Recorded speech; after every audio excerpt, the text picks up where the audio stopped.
Hello everyone. Welcome to my teaching learning session. We continue today with Unit 8 of BPCE 146. We are continuing with Industrial and Organizational Psychology. Again, to tell you a field of psychology which is increasing not only in job occupancy and knowledge, but also the amount of length of things that it's covering now in today's time.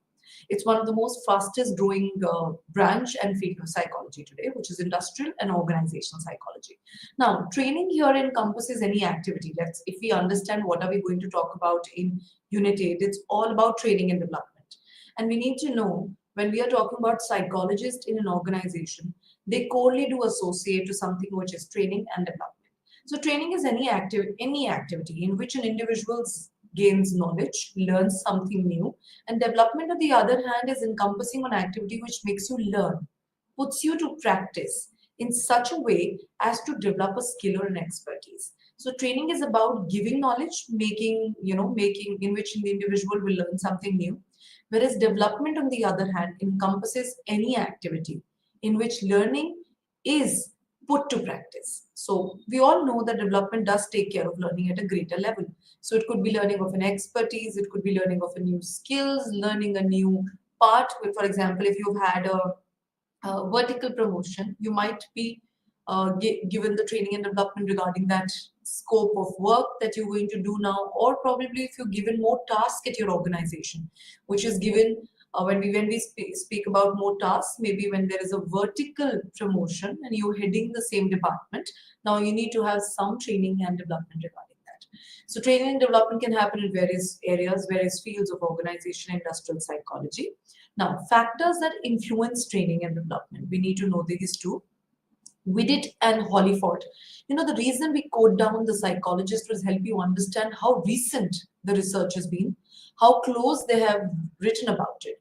So we need to know Widdit and Hollyford in 2004, which is just a decade back, which is organizational strategic plans and also give organizational policies. Some factors that will influence your training and development is going to be organizational policies, is going to be organizational strategic plans. So while organizational strategic plan refers to specifically any changes from current levels or type of businesses, and organizational policies refers to incorporating provision of new events. And I feel policies could also be as per the need in the organization. So for example, if there's a new need in the organization because there are 10 set of new recruits that have come in, we need to make sure that as per for those recruits, we might have some rules, some regulations, some tool for making, encouraging how your behaviors, how your thought process are going to be now engaged. For that, we do need an organizational policy, and strategic plan is specifically a sequence of way of doing things, sequence of changes that would be required. Also, when we speak about career opportunities available, remember within these things, the policies and strategic plan actually make changes on the kind of training and development that we are going to provide in the organization. So we need to keep an account of these two. So when you're training, you need to know what is the strategic plan of the organization.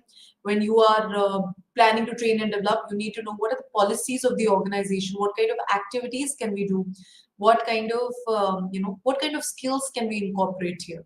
So that would be again dependent on organizational plans and something which is policies. Then also future needs are very important. Future needs ideally for an organization is very important because they refer to the need which is required to develop in the staff so that the future goals of the organization can be met.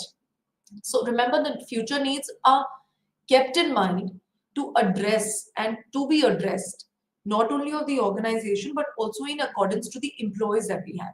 So remember, your training and development will always be taking or would be influenced or would be taken in account of the staff, the need of the staff.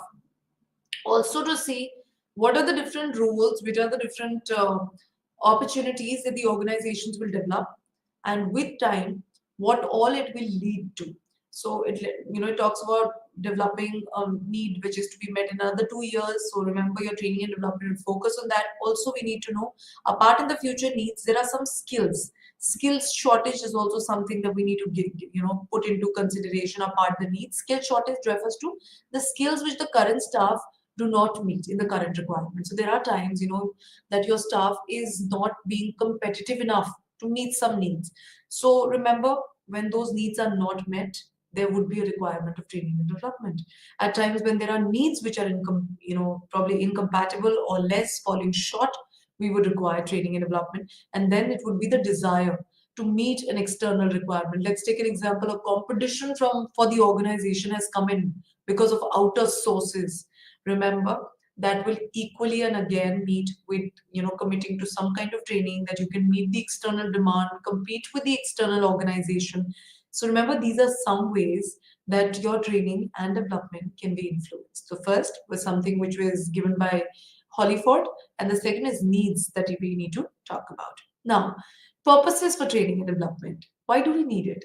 Is training is making people learn new skills in your organization? Is it a good idea? We should ever give it a thought.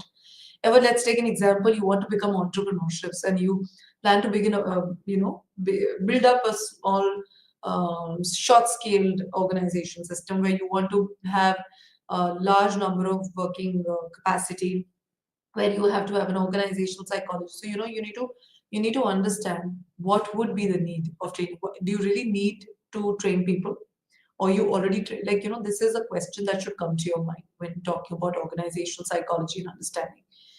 Do we really need training and development in an organization? Will all organization need training? Do like when we're talking about bigger organization in society, let's talk bigger brands in our world which are heading the country. Do you feel they need training and development? Do you feel it is important? Should we should we really have such kind of a department? Yes. We need to. The answer for all the question is yes. Will every organization require it? Yes. Will every industry need training and development? Yes. Is it a kind of a backbone, or a kind of a skill developing rope that every individual needs to climb? Yes. It's of that potent strength. Training and developing your employees, your staff is one of the most important and crucial things that you should be doing. Now, let's understand the purpose. Why? What are the goals met if you train and develop your people? First, people to stay employable throughout lifetime during their jobs and careers may change. So you need to know training your own people will not only make them sufficeable in your work, organization. Why employees go to some workshops, some training modules, and train themselves despite being in the organization and doing their task? They want to be employable throughout their life. They want to be known like that throughout their life. So they do develop, they do train themselves. Then second is people's willingness to continue to learn and develop, which is an essential part. Our survival and employability is a very continuous loop. You leave at one area, you move to another, you leave another, you move to another. So what is that leading to? That is something which is leading to a continuous process of employability. And for that, you need to train yourself, learn a skill every time. And learning skills and developing yourself is it's a continuous learning that will help you learn new skills, make you better than the others. Maybe you are the next person who's imparting these skills to somebody else. Third, another purpose of training and developing is employees to learn methods and techniques required to do a specific task. So at times we skill people, we train specific people because we need a specific task out of them. We want to train them for that. So let's take an example. When we talk about psychologists, haven't we seen them going presenting papers, standing in forums and speaking about their agendas? The reason for that is they want to, in their organization or in their hospitals or their centers or any center that they're working, they want some task that they need to complete, or their organization wants them to complete a task. So the training and development is a purpose for that specific goal. Also, people who are new at job requires training. They need to learn how to use process, work in that system, procedures, protocols, needs to be learned. Everything needs to be learned. So development and training is required for that. This is one of the most basic thing. The need for organization to develop future successors, which is important. The head post will not remain with the same person for 3 decades or 4 decades. It will pass on to somebody. We need to train that somebody so that we have better future successors in life in our organization. Also, minimizing the cost of recruiting too many external people and maximize the benefit of having in-house employees. There are times that we outsource a lot of people from outside, which suggests that we at times are recruiting 5 people, and if we would have trained the 2 and 3, they could have divided the jobs of 5. So I feel that also minimizes cost at the end of the organization. It reaps them benefit, makes them better. Also, increasing the resources and skilling the staff will increase the resource of the organization at a home, which is something that should be better. I feel good organization system knows it. More that you train your staff, the better skill your organization is, and it's ready for crisis. It's far better ready for crisis than any other organization in comparison to organizations which have never trained and developed their staff. So let's take an example. Such a simple thing. You go through the process of recruitment. You get recruited. Let's take an example. You get recruited as a psychologist at a college, and you're going to deal with the children's failures, even employees also. You're going to deal with both lecturers too. Now, if they have not skilled you, not trained you with the kind of problems that come into the students, you are just there standing, sitting as a blank slate. So you might address concern very haphazardly. You might not be able to structure yourself, because one of the first thing, we need to be trained as per the strategic plan and the protocol of the organization. So if you've not been skilled, remember, every case is going to be a very important case to you.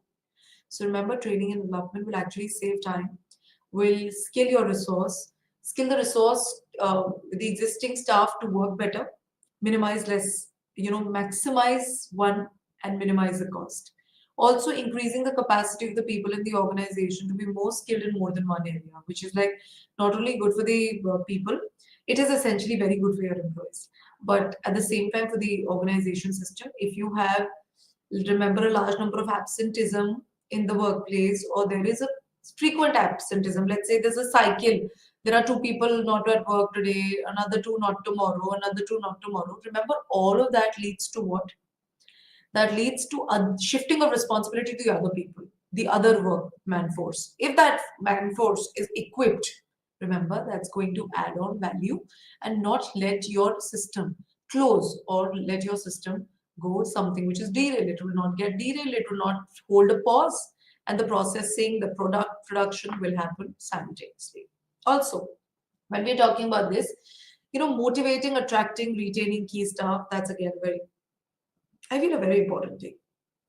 The more that you train and you skill your employees, the more that you make them learn, will tell them that how my organization cherishes just me as a resource. So that's also adding value to the organization and building that firm trust in them, and at the same time also supporting the staff to become a better person, more attractive and more filled with value. Also, fragmenting of workforce, which is with the use of outsourcing and contract staff, continues, and as fewer people join the job market each year. So that is like, as we all know, with the passing time, uh, the amount of workforce for the targeted job opportunities that we require are lesser. So the kind of job prospect and profile that you have, you might not get the right fix for it. So training your people, training your already their staff will actually help you to uh, confront that stagnation which is happening in the market area. So these are the purposes on a whole, which is like tells us that training and development in an organization is such an important thing. We should never mask away from it. Mask away as in we should not hide away and stay away from it. We should make sure that we are holding it strong. We are making sure that every staff of our organization system is getting trained and is cherished as a member. So training and development is to teaching them, helps in retaining, improving, obviously it's improvement of performance, which is again improvement of performance of the organization. It increases satisfaction. It does increase satisfaction of the employees. It supplies a lot of knowledge, helps you. Also, the ones who have been trained can at one point of time can be training the others. We need to understand this is such a loop and a cycle. So if you are making people be trained, if you are telling that we are training you, remember they become coaches for the others. We need to know this is a vicious cycle. This will happen. Also, support succession and planning. This is also very important. It allows, as we discussed, it allows people to come up to higher position. If you don't train them, remember the middles one will always remain the middle. The higher one might stay for not 10 years, maybe 20 years now. So we need to be very mindful of that. So these are some purposes of training and development that we have. Let's move ahead, which is now training of the staff. So when we start with the training of the staff, the quality of employees and their development through training and education are one of the major focuses for the long-term profitability of any business. We need to know that training any staff, I feel any staff which is coming from any point, I feel from A to last version of your staff that you're holding in an organization system needs to be trained, because it's going to make the profit fall onto other people simultaneously. Also, the purpose of when we talk about the purpose of employee training and development process. So, what's the purpose of training an employee? Now we are talking about just one employee. What will that do to the entire system? So, see, creating a pool of readily available adequate replacements, which is very true. If we talk about training one person, we need to know if we train one person, we are making that one person ready to take over the responsibility of other if another persona leaves the work area and organization system. Also, if we are training one, we are talking about employees here. So if enhancing the organization's ability to adapt and use advances in technology because of sufficiently knowledgeable staff, we all need to know the more that you train, the better they are going to be adapted to the new technologies, to new tech, to new things that are coming in. So let's compare this.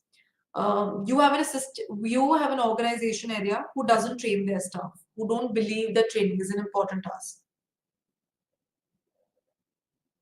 And there is another organization system who feels that training is important. Training needs to be given to everybody at an equal pace, at an equal space, and everyone. So now what will happen? See, building more efficient and effective, highly motivated team, that also happens when you are going to train people. Once you train, the amount of motivation, the amount of zest and vigor to go on in their organization and workplace is always very high. Its company's competitive position improves the morale of the employees. Also ensuring adequate human resource for expansion of new programs. So researchers have shown that specific benefits that an organization receives from training and development of its own employees. These are instances in increased productivity, reduced employee turnovers. It increases the efficiency in the financial gains and decreases the need for supervision. So when we speak about this, you need to know that the more that you train people, let's take the two teams. The team A has employees who are trained after every 6 months for new technology, for new things. And there is team B who hasn't trained and developed, given no training and development to its employees from past 1.5 years, which is 1 year and 6 months, which is approximately 18 months. Now what will happen is, first there is going to be a reduced productivity on its own. Why?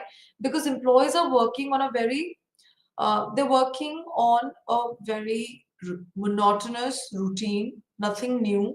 And if any new work is coming in, it's going to be done in a conventional pattern, not in a new adapted technique. Also, um, more that you train people, the better the self-worth, the dignity, and the well-being of people are. Training does not require only training in a skill. Remember, training will also boost the morale of the team. So generally, they view that they receive a greater share of material gains when you train them. So let's take an example. Team A has been training their people, Team B has not. So Team A received two certificates a matter of 2 years, in a matter of a year, where they did some activities, did some projects, and received a skill developing certification. Now, in the other B organization, there hasn't been any training, there hasn't been any skill development. Remember, the morale is down, they're less motivated to perform, the productivity goes down, and there are higher amount of turnovers and absenteeism in the organization. Because they are not motivated to work, they have not learned a skill from past 18 months. They feel there are no major gains to coming to their jobs except the monetary gain that they get at the end. So remember, we need to know an organizational system not only works on you as investing in you, they invest in terms of knowledge, in terms of money, in terms of resource. If this as a holistic package an organization is doing on their employees, remember they're taking care of their well-being, their self-worth, and their dignity. And further hand, they're enhancing the productivity of the organization. These factors give them a sense of satisfaction through the achievement of personal and company goals. So this is, remember, people who are putting a lot in training and development are at the end looking forward to their achievements. They're looking forward to their personal goal achievements and company goals. So that is something that we need to know. It's always a cycle. We need to know an input that goes in will come out as an output somewhere. It will come out as a heap of things which is going to benefit a person A or B, or benefit the organization, or probably they become the successors for the next. So that is something which is purpose of training one employee that we talk about. Now, moving to the training process, how do we do the training process that we talk about? See, training process is steps which are necessary in training processes is, knowing the organizational objectives. You need to know what is the organizational's goal, what kind of tagline do they come up with. Also, the assessment of the gap or lack of skill, and also training objectives. Also, we are talking about selections of the training, selection of the training methods through which we do it, choosing means of evaluation, administering. After you've chosen what kind of training process that you do, now you need to put the training or administer the training, and later you do something which is evaluation of training. This is an entire process that training starts in an organization system. Let's do another review to it. So you start with knowing what is the organizational objectives. See, organizational objectives is need, protocol, strategies, all of that. What are the objectives of the organization? With that, we get to know what are the needs that needs to be assessed in future, that what needs to be checked. Is it the organization needs, it's the employee needs, or is it someone else's need? Is it the external pressure needs that we need to check on? After that, we need to fill in the gap. We need to see, okay, we are not able to evaluate, we are not able to do a set of need or complete a set of need because of what? So the gaps are understood. The gaps tell you that what skill needs to be put in here. Also, training objectives come in, selection of the trainees, and selection, you select that who are going to be trainees, who are the people who are valuable enough that you train. Once you do that, then you need to select what are the methods. Do we use a playway method? Do we use just PPT and training? Do we involve somebody from outside? Then you choose the method of evaluation, that post training will evaluate people. Then you administer the training and then you evaluate the entire training process, that how successful it's going to be. So that's something that we talk about in terms of training and development. Now moving ahead, what are the reasons for no training? So are there any reason to understand that we need not train an organization system? Do we ever have such a thing that we understand that we should not be training people in our organization? We are not a system. We are not a an industry or a core set of industry that needs training. So reasons for no training, time factor. There are times that training does not happen, does not take place, does not, we are not able to do it, not because of the fact that we are running out of resources, but running out of time. I've seen a lot of organizations. Let's talk about industries, like when we talk about mental health, well-being industries, we talk about education system, then we talk about marketing and advertising as a industry. I feel the biggest loophole here is they don't have time. Training and development requires essential amount of time. It requires huge amount of time for not only to be put in by the employees. I feel it's also by the organization itself. They have to build in such tools to train. So the entire thing demands time, which do not allow them to train the employees. Most managers have not practiced training employees as a process, and for them also, for managers also, when we talk about training becomes a concern because they've never done it. So when you've never done it, you've never been a part of it. Remember, it's going to be a very unfamiliar process for them themselves. They're not equipped enough to do it. Then broad expertise. Managers tend to have broad expertise rather than specialized skills needed for training and development activities. So there are times that the organization system is working on broader patterns. They don't believe in training smaller set and smaller skill set of employees. They don't believe on that. There could be at times that there are some organizations who are not looking forward to it. Then there are times, organizations are suffering from lack of trust and openness. So many managers prefer to keep information to themselves. So by doing so, they keep information away from subordinates and others which could be useful in training and development process. So there are times that people don't want to, an organization system has a need. An organization system has identified a void, a gap. But now the major person, let's say the top tier person, does not want to train people. They have that lack of trust. If I train people, if I give my skills away to the juniors, they will learn more, they will succeed, they will come up further. I will lose my job or my job will run out of it. So a lot of time people do not have the openness and they lack trust. They don't want others to learn, they don't want others to grow. Then skepticism is one another problem when we talk about as a value of training. Doubtfulness, that skepticism can be believed for the future controllability and predictability. Hence, efforts are best centered on current activities. People are very doubtful. If we train them in this, will it lead to any good? Will it take away a lot of resource? Like now, a lot of money would be invested on training and purpose, but will we need that? We might need the same money somewhere else right now. So there's a lot of doubt on the process for future.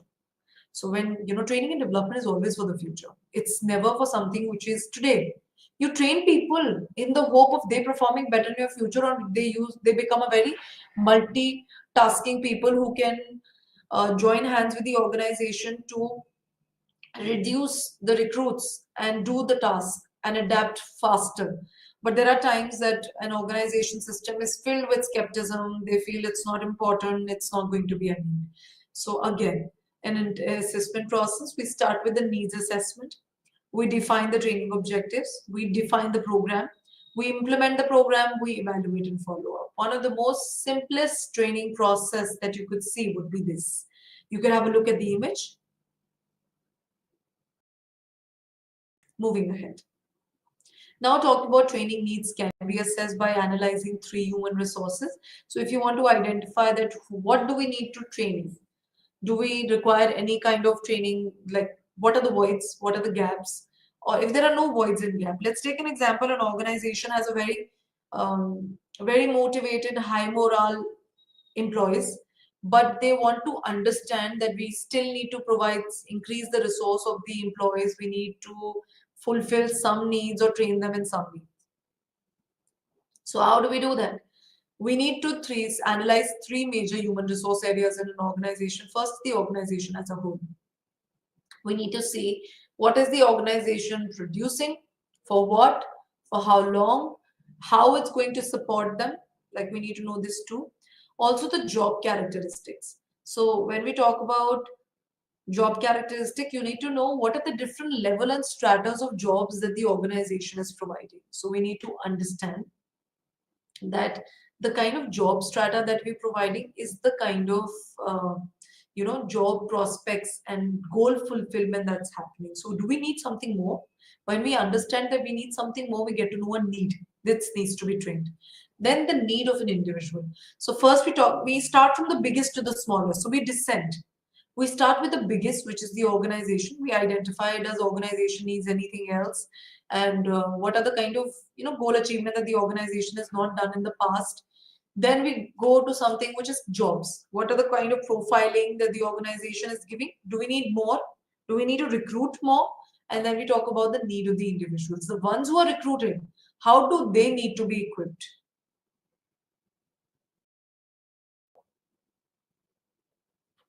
So that tells that we need to start from the biggest to the smallest, I feel.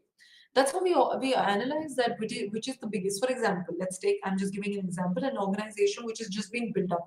We have so many apparel industry names, brand names. They all come up.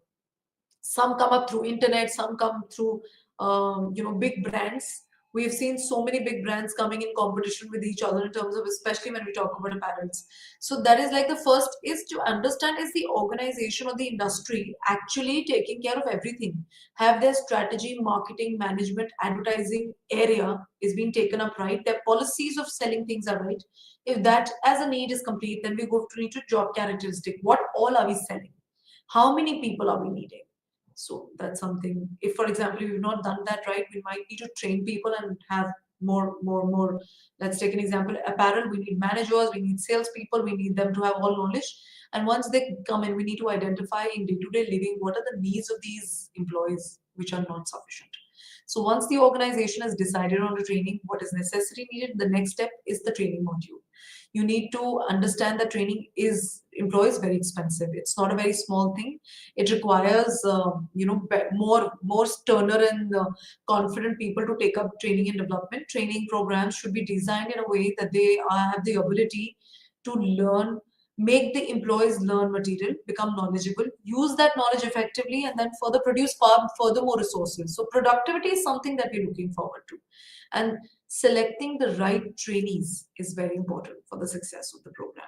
At times it could be, we feel, let's take the same example, apparel industries, clothing lines are coming at a bigger level, perfume, cosmetics are coming at a bigger level. So if you understand that your target is correct, this is like, a teen is my target, I need to take care of their skincare and everything builds in on that.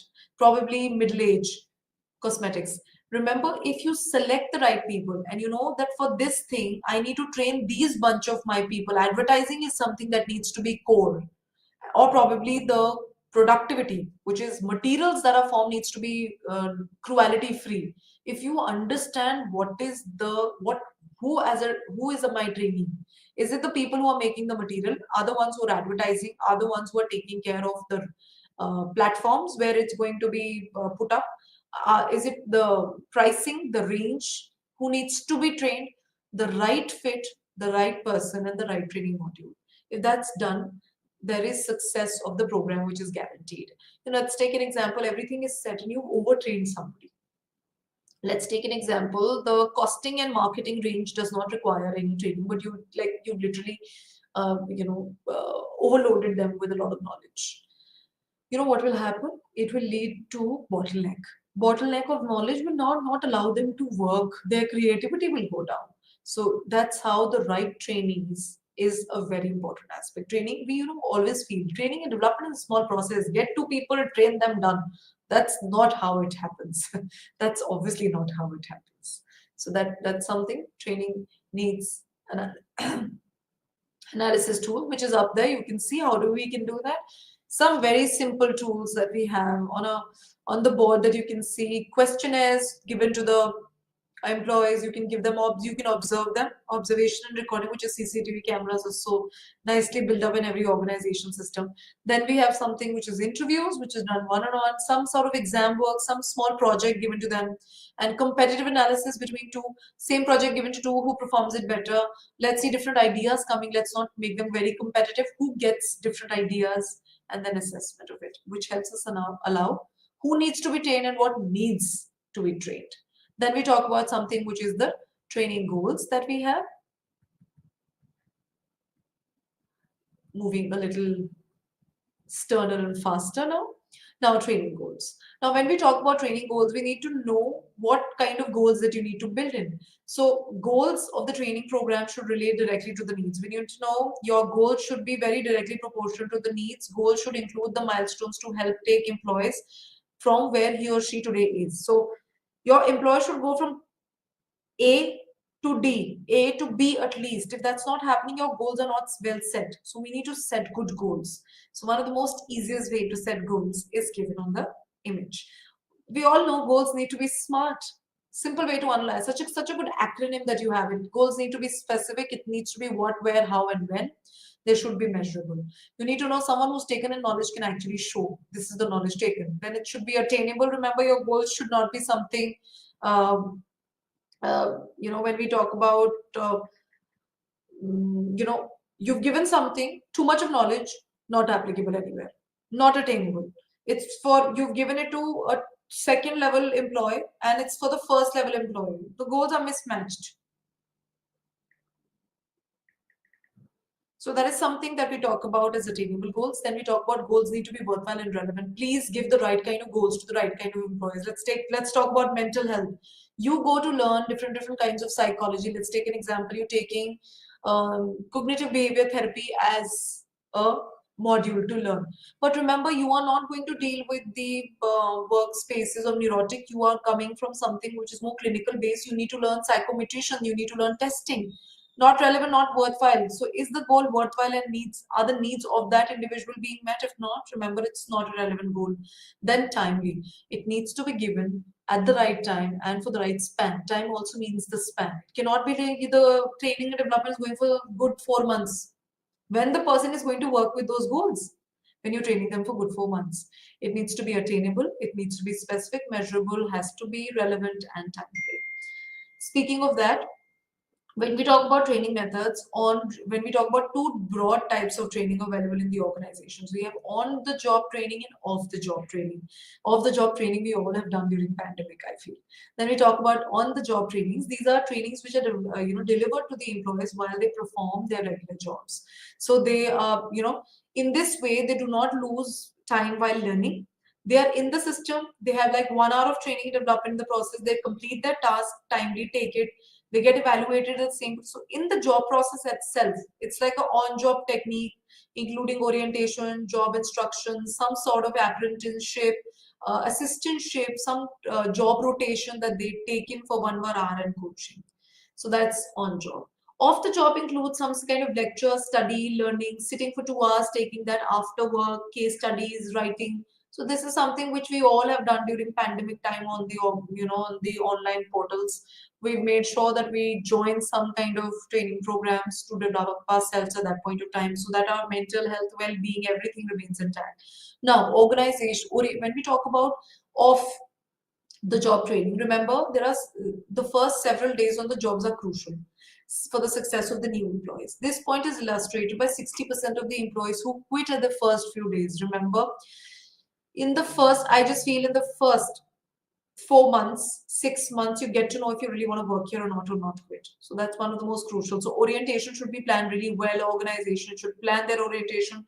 That talks about the mission, the orientation, the history of the organization, talks about the multi-folds of departments that you have. So remember, an orientation program, when children come to school, you provide an orientation to them, to their parents, to tell them that these are the many folds department that we have in the support the school will provide to the child. Similarly, an organization should also have, which talks about panel, rules, regulations, talks about different kind of facilities.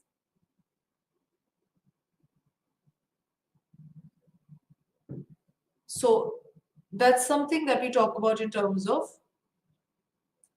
training and development, orientation, and further assembly of things. Now, as an example, methods of training, the two that we said, there are so many examples that you can talk about. Off-job training has methods of so many of them.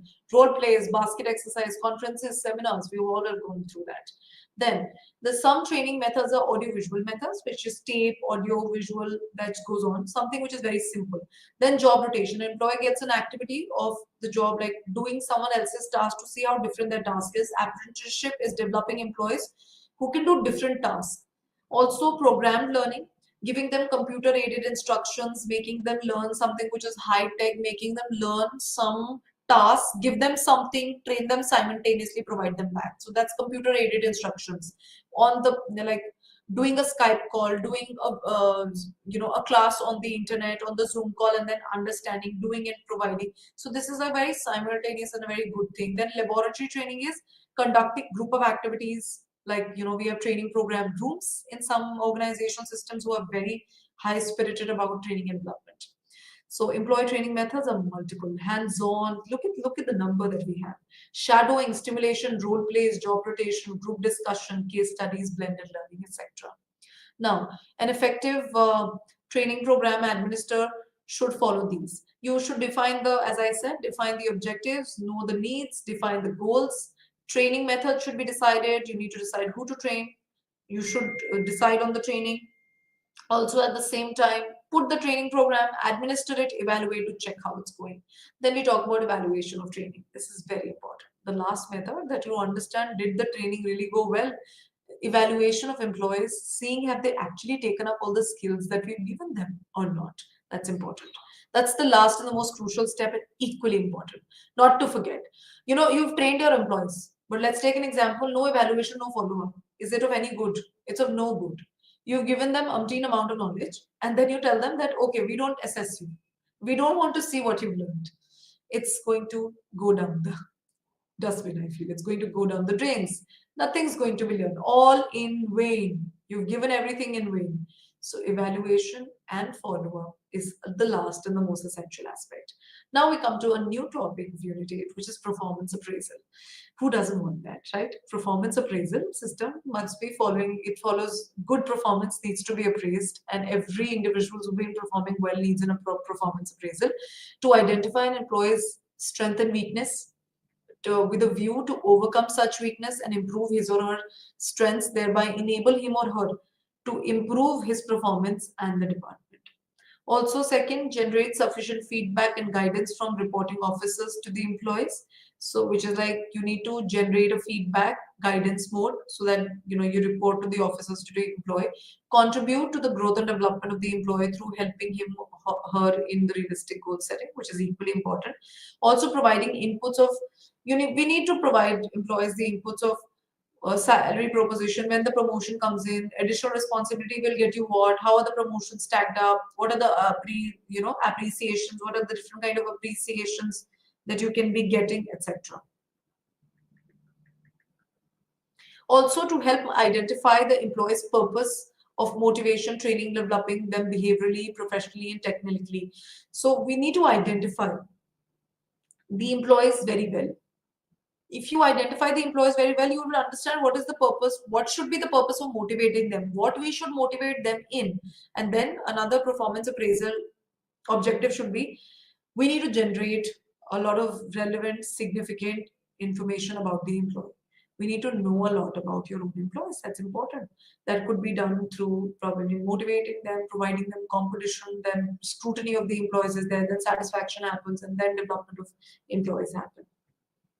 Now, criteria for performance appraisal.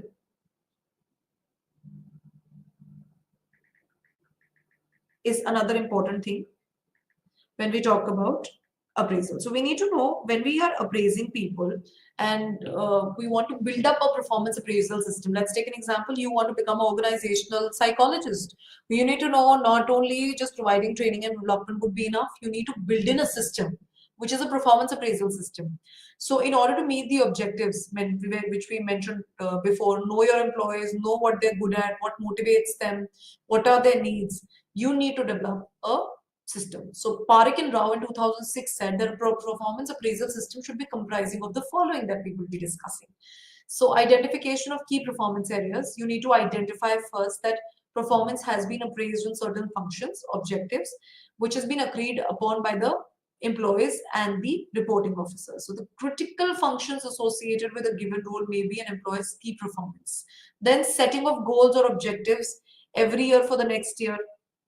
So that's like a KPA when we talk about these are the clear expectations from you. You need to complete them. So we understand if they're able to complete those expectations, which is given up by the, given up by the system to you, they'll be able to perform. Also a set of 4 such qualities which needs to be identified for a good research program or a good performance appraisal system, which is creativity, initiative, contribution of team spirit, contribution of development of the subordinates. So this is something that we need to, 4 qualities that we need to focus on when we are talking about the criteria for developing a performance appraisal system. Also, periodic reviews of performance and objectives and behavioral dimensions, which is rating on performance and behaviors are necessary, which is any appraisal system needs to take into account the behavioral, the outcome perform part of the employees. It cannot happen without it. You cannot be discussing without letting know that you have completed the set of expectation which is given by the organization, and then we will appraise you. Also, identifying the facilitative and innovative factors in the performance of the organization. You need to know what is facilitating your performance and what is inhibiting your performance. We need to know this. There are times there are so many inhibitors in the organization, which is maybe the facilities are not good, the amenities are not good, the internet is not good of the place, the Wi-Fi is not a very solid one, people carry their own systems for it, so it's something which is an inhibitor of performance. So well organized appraisal system must have an efficiency to identify factors that hinders good performance, so that increases good performance. So facilitating factors are something that increases, so a good performance appraisal system must provide scope for appraisee to identify these factors. So opportunities to facilitate communication between the employees and the reporting officers.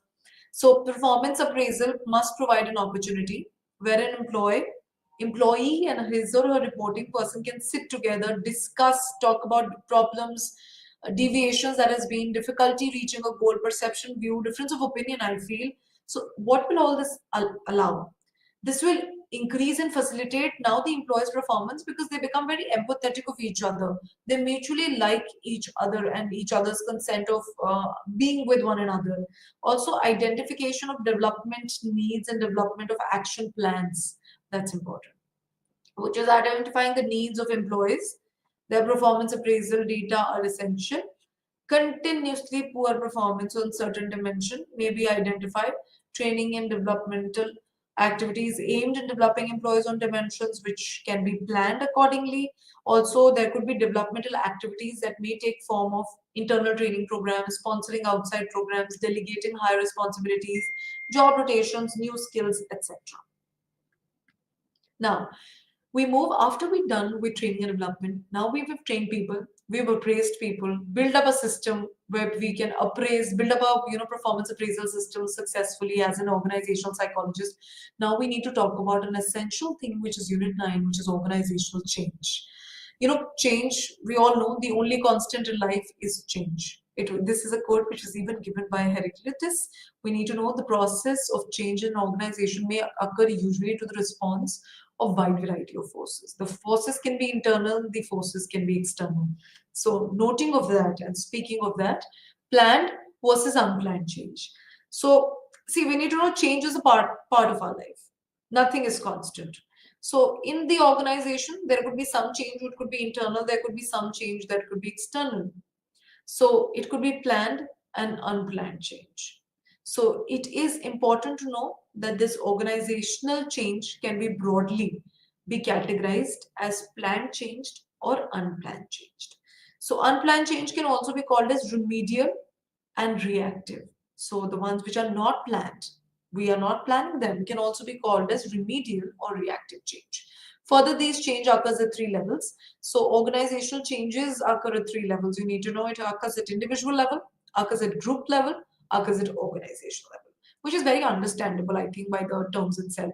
How does a system or the air of the organization changes? Changes when the individuals, on an individual level, then the functioning of the organization changes at a group level, then it changes at the organization level. Like organization levels could be when you have a new leader, new restructuring, new policy coming, new tasks coming. That's organization. Group is, due to lack of communication within the group, your success rate goes down of one group, one team. Individual level is changes in the job assignment. You've given something new, you've been job rotation, you've been transferred to another team. There's given something new to you, job maturity, probably want to promote you better, etc. So this leads to change. Remember, change in the organizational climate, which could be organizational change, could be also external at times. The competition which are coming in to you, that could also be a problem. So we are again talking about the external and internal forces that we have. The external forces that we talk about is something that we talk about is general environment could be social. External could be a social thing, a cultural thing around your organization or for you. It could be the demographic system, political factors, economic factors, technological factors can also be an external environment, and business environment could be an industry change, competition being too much, consumer good demands, etc. All of that. Also, internal changes could be not being able to perform well. There's low satisfaction. There is a new mission that you've been given. There's a new leadership that's coming into place. Also, there's a conflict, which is internal conflict. Conflicts could be psychological, mental, it could be physical conflicts also, etc. Then resistance to change. Then we talk about organizational resistance. Can be defined as a tendency of an organization to resist any change or maintain a status quo. You know, when we get into organizational psychology, I always tell the new age children who are looking to organization as a bigger level. See, organizational psychology is equally like a human mind. You need to not understand one part but understand them in multi-folds. It's that crucial. So speaking of resistance to changes, you know, when we are in an organization and there is a change that you plan to get in, but it's not, everyone's resistant to it, or there's just so much of stability, people don't want a change. So resistance to change does not only lead to negative outcomes, at times it could be, you know, this is something which is open to debates. It could also be resistant because it's open to positive things. They do not want to get any change. They're already a very positive set of organization system. They would not require any change, which is required by the system. So sources of resistance of change on an individual source habit could be to cope up with life complexity. We rely on habits which are programmed responses. So you're very routinely based, you don't want to go ahead. But when confronted with change, this tendency to respond in our accustomed ways become a source of resistance, because you know routine at times reduces creativity, and people love the routine thing. They're happy the way it is going. They don't want to change it. So that's another thing. Then comes security. People with high need for security are likely to resist change. They feel threatened about, oh, this might cause some drift in the safety that I'm getting from my organization. So that's another thing. Economic factors, change in job tasks, establish work routines that arouse economic fears. They feel, oh, this change, this might devoid me of the kind of perks that I'm getting. This might, new tasks just devoid me of this. So, you know, it is very closely, also economic levels are very closely tied up to productivity. You know, by the end of the day, we're all going for economic stabilities to job processes. So it might just get tied up to that, and that might lead to a lot of fear. Change substitutes ambiguity and uncertainty for the known. Selective information processes is another thing. Individuals are guilty of selecting processing information in order to keep their perceptions intact. They don't want to discuss much things. They don't want to hear what they are doing. They don't want to tell people what's happening. They've already created an information set that they ignore any new challenge, any new information coming to them to be created. So that's something we need to be, I feel, resistance to change is a very difficult thing to encounter in, I feel, in an organization. I feel not only the lower tier employees, but the first tier employees will also resist change. They do also do not want to be a part of changing anything, any instability that they would require. Then organizational sources, structural inertia, which is organizations have built-in mechanisms such as their selection processes and formalized regulations to produce stability. So when we talk about organizational resources, structural inertia is one of those. What is inertia? The change. I hope everyone knows what's inertia. Inertia of rest, inertia of movement, which is like, have you seen when your body is already moving in a train? There's an inertia of movement that comes into it. Despite the train has stopped, your body just jerks and keeps moving. That's the inertia of movement. So there is a structural inertia also. You know, there's so much of stability that is produced in the way that we are processing and doing regulations. We just get tied up with it so much that when an organization is confronted with change, the structural inertia act as a counterbalance to sustain stability, which is the way it's been functioning from long source does not drift. So limited focus on change. Organization consists a number of independent, interdependent systems. They feel too much of change will spoil the structural system. So one can't be changed without acting, affecting the others. So limited changes in the subsystem can be nullified by the larger system also. At times, the bigger groups do not want to do it. They feel that if we do that, it might create more problems and it might cause more crisis later. And then we come to group inertia. Even if individuals want to change their behavior, group norms do not allow them. You know, when you're a part of a group, the group doesn't allow you to do it. The group makes you feel that no, why there's a need to change? It's fine the way it is functioning. The group cultures, the group norms do not allow you to change. Then there is a threat to the power relationships. People feel that it's not required. Any redistribution, decision making authority can threaten long established power relationships within organization. So remember, at times people feel that the power might be drifted away, the system might just drift you away. So it is not important. Let's not talk about change. Let's not do something which is away from the control that I have established on a greater level.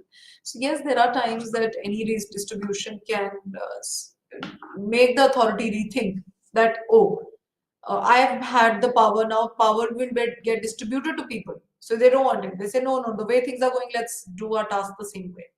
So these are some other ways where organizational change is resisted, which was the structural inertia. We spoke about the limited focus. We also spoke about the group inertia. We spoke about the change in the organizational pattern that threatens power.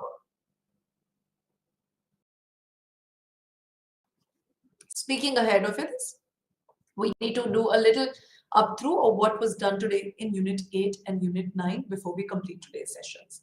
So let's do an overview of all that has been done today. Today we started with Unit 8 talking about training and development. Remember, training and development is a power tool of the organizational system. Why it is the power tool, you need to know. You train your employees, you equip them for future, your company is equipped for future. So productivity lies there. There's a pattern. Remember, it's a very scientific, systematic process. Training development doesn't happen like this. You can just get in, okay, today I'm training. No. You need to assess the need of the employees, assess the need of the organization, and then assess the need of the structural system. That what are the needs, what are the gaps? Once the gaps are retrieved, you need to then fill in those gaps by skilling those gaps. Ideally, you skill the organization, skill the employee. What is going to be the out product? It's going to be the training and development. Make sure you have expansive amount of resource in the organization. They're very adapted, skilled people. Also, they feel motivated and better. Always remember, you train your employees will be really happy. They feel, oh, we're getting a certification by the end. I'm a better individual this year and it's working so well and it's working so good. That does happen with your employees. Then there can be times when we're not able to train. So it's not no reason for training. There are times when that we cannot train. Why we cannot train? There is lack of time. We have a broad expertise. We feel training is not important. There's a lack of trust and openness. People managers feel if I train people, they get better than me. They take up my position. So that's something that comes up to everyone's mind. There's a lot of doubt, skepticism that happens. Once again, the training process to be remembered by your head. Anytime you join up, please make sure training development, recruitment, well-being, health, counseling, and again, performance appraisal and structural and change is something that you have to look into as the organizational psychologist. Then we spoke about how do we train people? You need to train people by assessing everyone's need, the organization, the job characteristic, and the individuals. You can retrieve information for training from multiple processes: questionnaire, interview, competence based, competitive things, assessment of the organization. You can also have examining work time. You can also do some sort of observation of the entire system. Then once you have it, remember, you devise goals that this should be something that I should come up with. Your goals need to be smart, they need to be specific, they need to be measurable. A stands for attainable, R is relevant, and T, the smart T, is something which is timely. Smart goals need to be put up. If your goals are not smart, remember, if they're not specific and relevant, no one will sit. They will sleep at one corner and get trained. They feel, oh, this is something that we've learned long back, not required, let it be, not my piece of thing. So remember, your training goals need to be smart. Also, you can do an on-job training and off-job training up to the kind of organization system is looking forward to, their choices, and what they are mostly motivated with. We need to always see what our training people are motivated with. Then you train them, you evaluate them with different methods. Training can happen audio-visual, job rotation, you give them an apprenticeship, give them an audio training, put them into groups, structural shadowing training, stimulation, give them group discussions. GDs are loved by people, video training, social learning, some lectures at times, which is done. And last is evaluation. You need to evaluate your employees. After that, after you train people, remember, one of the most important systems is performance appraisal. Needs to be done. How do you appraise people? Know strengths and weaknesses. Take a feedback by the heads. assess responsibilities, talk to the employers, talk about salaries, talk about improvement, scrutiny done, make an appraisal system. It's always said a system is important. In systems, we need to identify what inhibits performance, what facilitates performance, and we started with a new unit this time, which we are going to continue in the next session, which is called the organizational change. Organizational changes are both positive and negative. They're both external and internal. We need to know these changes just not come in from within you, but also at times it comes from the culture outside, it comes from the system outside, it comes from the place your work organization system is held. Maybe at times some constructions coming into the play, etc. So this was today's content. Thank you very much.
విద్యార్థులారా, ఈరోజు మనము గాంధీ మీద లెక్చర్స్ను కొనసాగిస్తాము.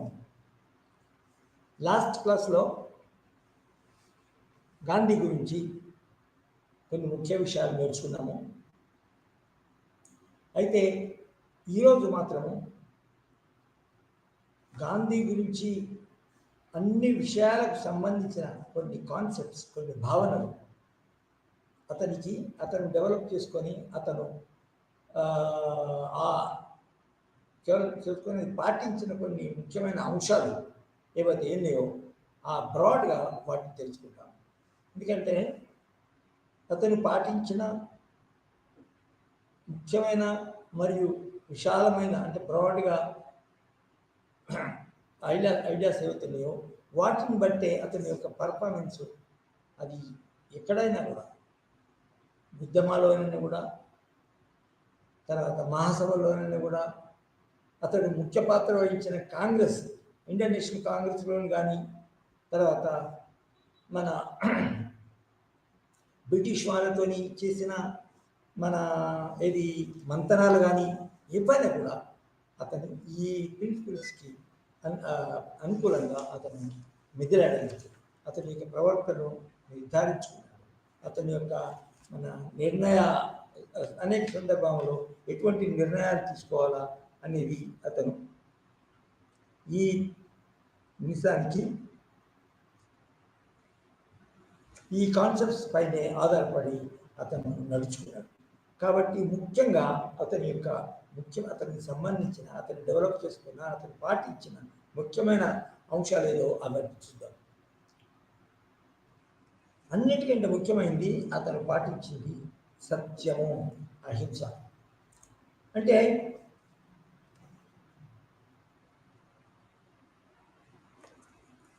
అది సత్యమనే concept, సత్యమనే భావన అతన్ని ఎందుకు influence చేసిందంటే, అతని ఉద్దేశంలో సత్యము పలికితే ఏమవుతుంది అంటే, సత్యాన్ని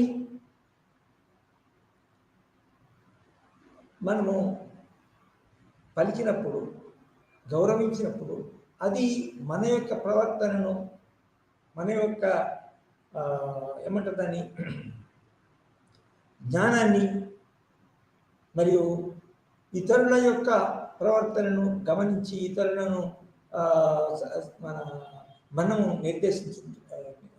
గైడ్ చేయడంలో, ఇతరుని ప్రభావితం చేయడంలో కూడా సత్యమనే భావన అన్నిటికంటే చాలా ముఖ్యమైనది అని అతను భావించాడు. అహింస అంటే హింస చేయకపోవడమే అహింస. అనేక సందర్భాలు,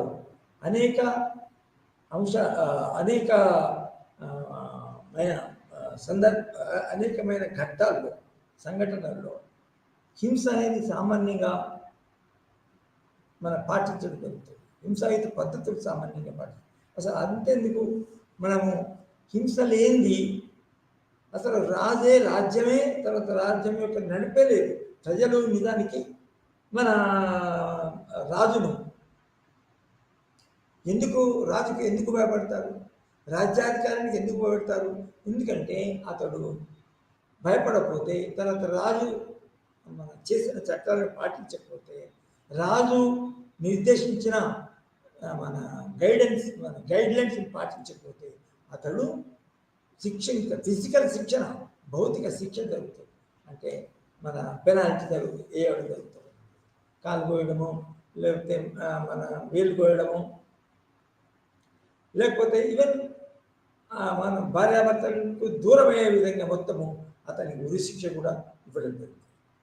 అయితే ఈ ప్రిన్సిపల్ని అతను ధిక్కరించాడు, తిరస్కరించాడు, వద్దన్నాడు, తప్పన్నాడు.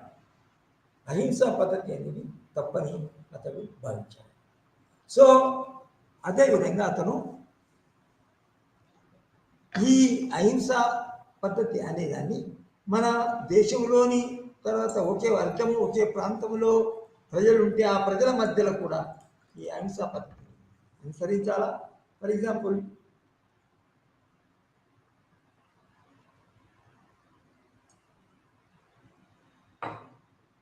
భార్యాభర్తలు ఉన్నారనుకుందాం. సామాన్యంగా భర్తకు భార్య అణిగిమణిగి ఉండాలి. భర్తకు భార్యకు అణిగిమణి ఉండాలి. ఒకవేళ ఉండకపోతే అతను నిజానికి కొంతవరకు మన హిందూ శాస్త్రం కూడా అతన్ని ఆమెను కొట్టి కూడా అతను మన అదుపులో ఉంచుకోవడానికి అవకాశం ఉంది. కొట్టచ్చు అనేది కూడా చేస్తుంది. అది ఇంగ్లీష్ దాన్ని ఏమంటారు, వైఫ్ బీటింగ్ అంటారు, వైఫ్ బ్యాటింగ్. సో భార్య భర్తకు భయపడి, లేదా భార్య కొట్టొచ్చు, తన భర్త కొట్టొచ్చు, శిక్షించవచ్చు, ఫిజికల్గా మన చెంపలు పిండడము, లేకపోతే మన కట్టికను కొట్టడము అని భయపడి చేస్తారు. కానీ గాంధీ యొక్క పద్ధతి అట్లా కాకుండా ఆమెను మంచి విషయాలు చెప్పి, అలా కాదు ఇలా చేయాలా, ఒక పని ఉందనుకోండి, ఆమెకు రాని పని, ఇతనికి వచ్చిన పని, ఆ పని ఇట్లా చేయాలంటే ఈ విధంగా చేయాలా, ఒకవేళ లేకపోతే ఇంకోసారి చెప్పాలా, మెప్పడం అంటే మాటతోని, మనస్సుతోని జయించాలా అని ఆమెను కంట్రోల్లో పెట్టాలి, నియంత్రణ పెట్టాలని ఇతను గాంధీ భావిస్తాడు. గాంధీ దగ్గరికి పోతే భార్య భర్తలు ఏ విధంగా మెదలాలి, భర్త కొట్టినా పడాలా అని ఎవరైనా అడిగితే, భార్య అడిగితే, లేదా భార్య తల్లిదండ్రులు అడిగితే నో దట్స్ నాట్ కరెక్ట్ అంటాడు. అదేవిధంగా ఎందుకు కొట్టకూడదు అని భర్త అంటే, లేదు కొట్టకుండా పనులు సాధించాలి, పనులు చేసుకోవాలా అని గాంధీజీ చెప్తారు. సో అదేవిధంగా అతను రాజులు పాటించే యుద్ధంని, అహింసా పద్ధతిని, తర్వాత ఇతర దేశాలని అహింసా పద్ధతులలో కలుపుకోవడము, దండెత్తడం కూడా అతను మన దానికి తిరస్కరించాడు, మన సరి అది కాదని భావించాడు. సో రాజకీయాలు కానీ, యుద్ధాలు కానీ, తర్వాత ఒక దేశం మరియు ఇంకో దేశం మధ్యన సంబంధాల గురించి కానీ, ఏ విధంగా మంచి స్నేహ సంబంధాలు, స్నేహము మరియు సహకారం, సహకార సంబంధాలు ఉండాలని, రాజుల మధ్య, రాజ్యాల మధ్య, రాజ్యం యొక్క అధికారుల మధ్యన అతను మన శాంతియుత పద్ధతులు, తర్వాత సహకార స్నేహపూరిత సంబంధాలు మరియు సహకారము అతను ఉండాలని అతను భావించాడు మరియు వాదించాడు. తర్వాత అవి వాదించినప్పుడు, అవి అనుసరించినప్పుడు నిజానికి అతను ఏ విధంగా అనుసరించాలా, ఇతరులను కూడా ఏమి అహింసా పద్ధతులను ఏ విధంగా అనుసరించాలనేది కూడా అతను మనకి మన సూచించాడు. ప్రత్యామ్నాయం ఏమిటి, అహింసకు ప్రత్యామ్నాయం ఏమిటి, అహింసకు ప్రత్యామ్నాయం ఏమిటి అనేదాన్ని కూడా, అంటే ఆల్టర్నేటివ్ ఏంటి అనేది అసలు మన ఇతని గొప్పతనం. ఇతర నాయకుల కంటే మన గాంధీజీ మన ఇచ్చిన సలహా ప్రకారం అతను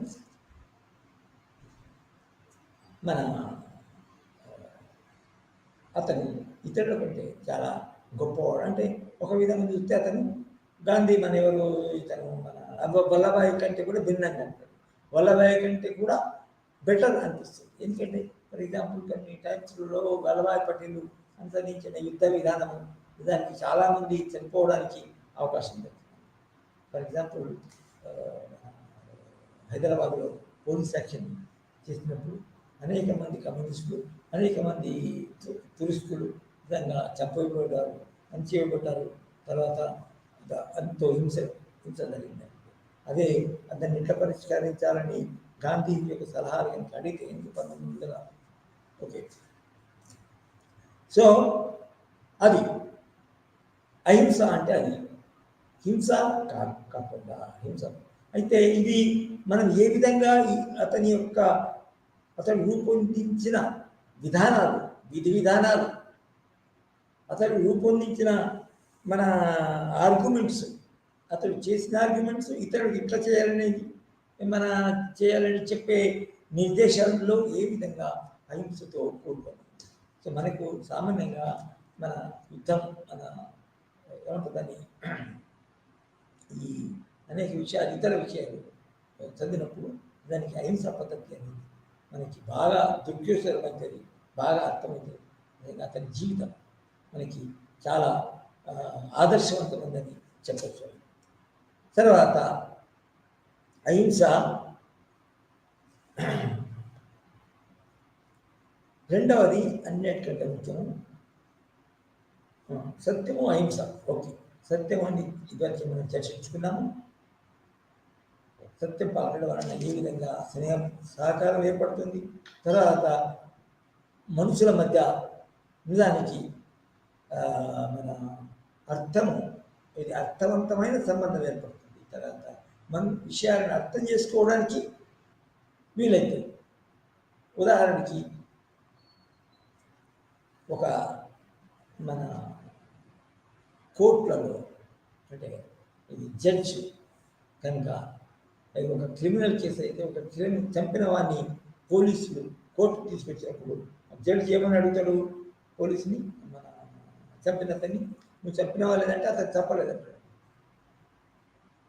బాబు నిజంగా చెప్పు, ఇతను పోలీసులు తీసుకొచ్చారు, నువ్వు ఒకసారి చంపినవు, పలానా అతను చంపినవు అంటే అతను పలకడు. అయితే దానివల్ల ఏమవుతుందంటే జడ్జి మన అతని యొక్క మన వాదము సమాధానం కొంచెం బయటకు పంపిస్తుంది. మన అతన్ని యొక్క కస్టడీ పొడిగిస్తాడు. కస్టడీ పొడిగించి అతని యొక్క అతని నుంచి సత్యాన్ని పలికించడానికి ప్రయత్నం చేస్తాడు జడ్జి. సో ఒకవేళ కనుక సత్యాన్ని అతను పలికితే నేనండి తన పొరపాటు అయింది, నేనే చంపాను అని సత్యం పలికితే ఏమవుతుందంటే అప్పుడు జడ్జి అతని మీద కనికరం కలిగి కొంతవరకు అతని పైకి ఇచ్చే జడ్జిమెంట్ని చాలా పూర్తి క్రూరంగా ఉండకుండా అన్నియరబలికి ఉండకుండా కొంచెం తగ్గించవచ్చు. అంతేకాకుండా అతనికి ఇవ్వబడే జైలు యొక్క సమయం టైము మన డ్యూరేషన్ అనేది తగ్గించవచ్చు. అంటే సత్యం వల్ల ఈ విధంగా లాభం ఉంది. సత్యం పలికితే తప్పదు. నిజానికి సత్యం పలికితే ఎదుటివానికి మన మీద కొంచెం కనికరం కూడా కలగడానికి అవకాశం ఉంటుంది. తర్వాత లేకపోతే సత్యం పలుకుతుంది పోలీసు కొడుతూనే ఉంటాడు. అదేవిధంగా జడ్జి దగ్గర తీసుకుపోతే తను సత్యం పలికించాలని అతను పోలీసులో కఠినంగా మొదలుతారు, కొడతారు. కానీ జడ్జి మాత్రం ఏం చేస్తారు, పరిశీలన చేస్తారు. ఎందుకంటే పోలీసులు జడ్జి న్యాయస్థానాలు మన సంఘటన యొక్క యాక్చువల్గా జరిగింది ఏది, సత్యం ఏది అని వాళ్ళ యొక్క డ్యూటీ. ఆ డ్యూటీ ప్రకారం మన క్రిమినల్ కానీ తప్పు చేసిన వారిని శిక్షించడం ఈ న్యాయస్థానాల యొక్క బాధ్యత, న్యాయాధికారులు యొక్క బాధ్యత. సో అది సత్యమే మరియు అహింసా పద్ధతి యొక్క ఫలితం. తర్వాత అహింస అనేది ఇంకా చాలా ఉంది. అన్ని రంగాల్లో అన్ని సందర్భాల్లో ఏ విధంగా ఒక్కొక్కరు దాన్ని వాదించడానికి టాల్స్టాయ్ అనేవాడు సత్యాన్ని హైలైట్ చేశాడు. ఇంకా అసలు గాంధీ యొక్క ఆలోచించేవాడు. For example Bertrand Russell English philosopher కూడా అతను మన సత్యాన్ని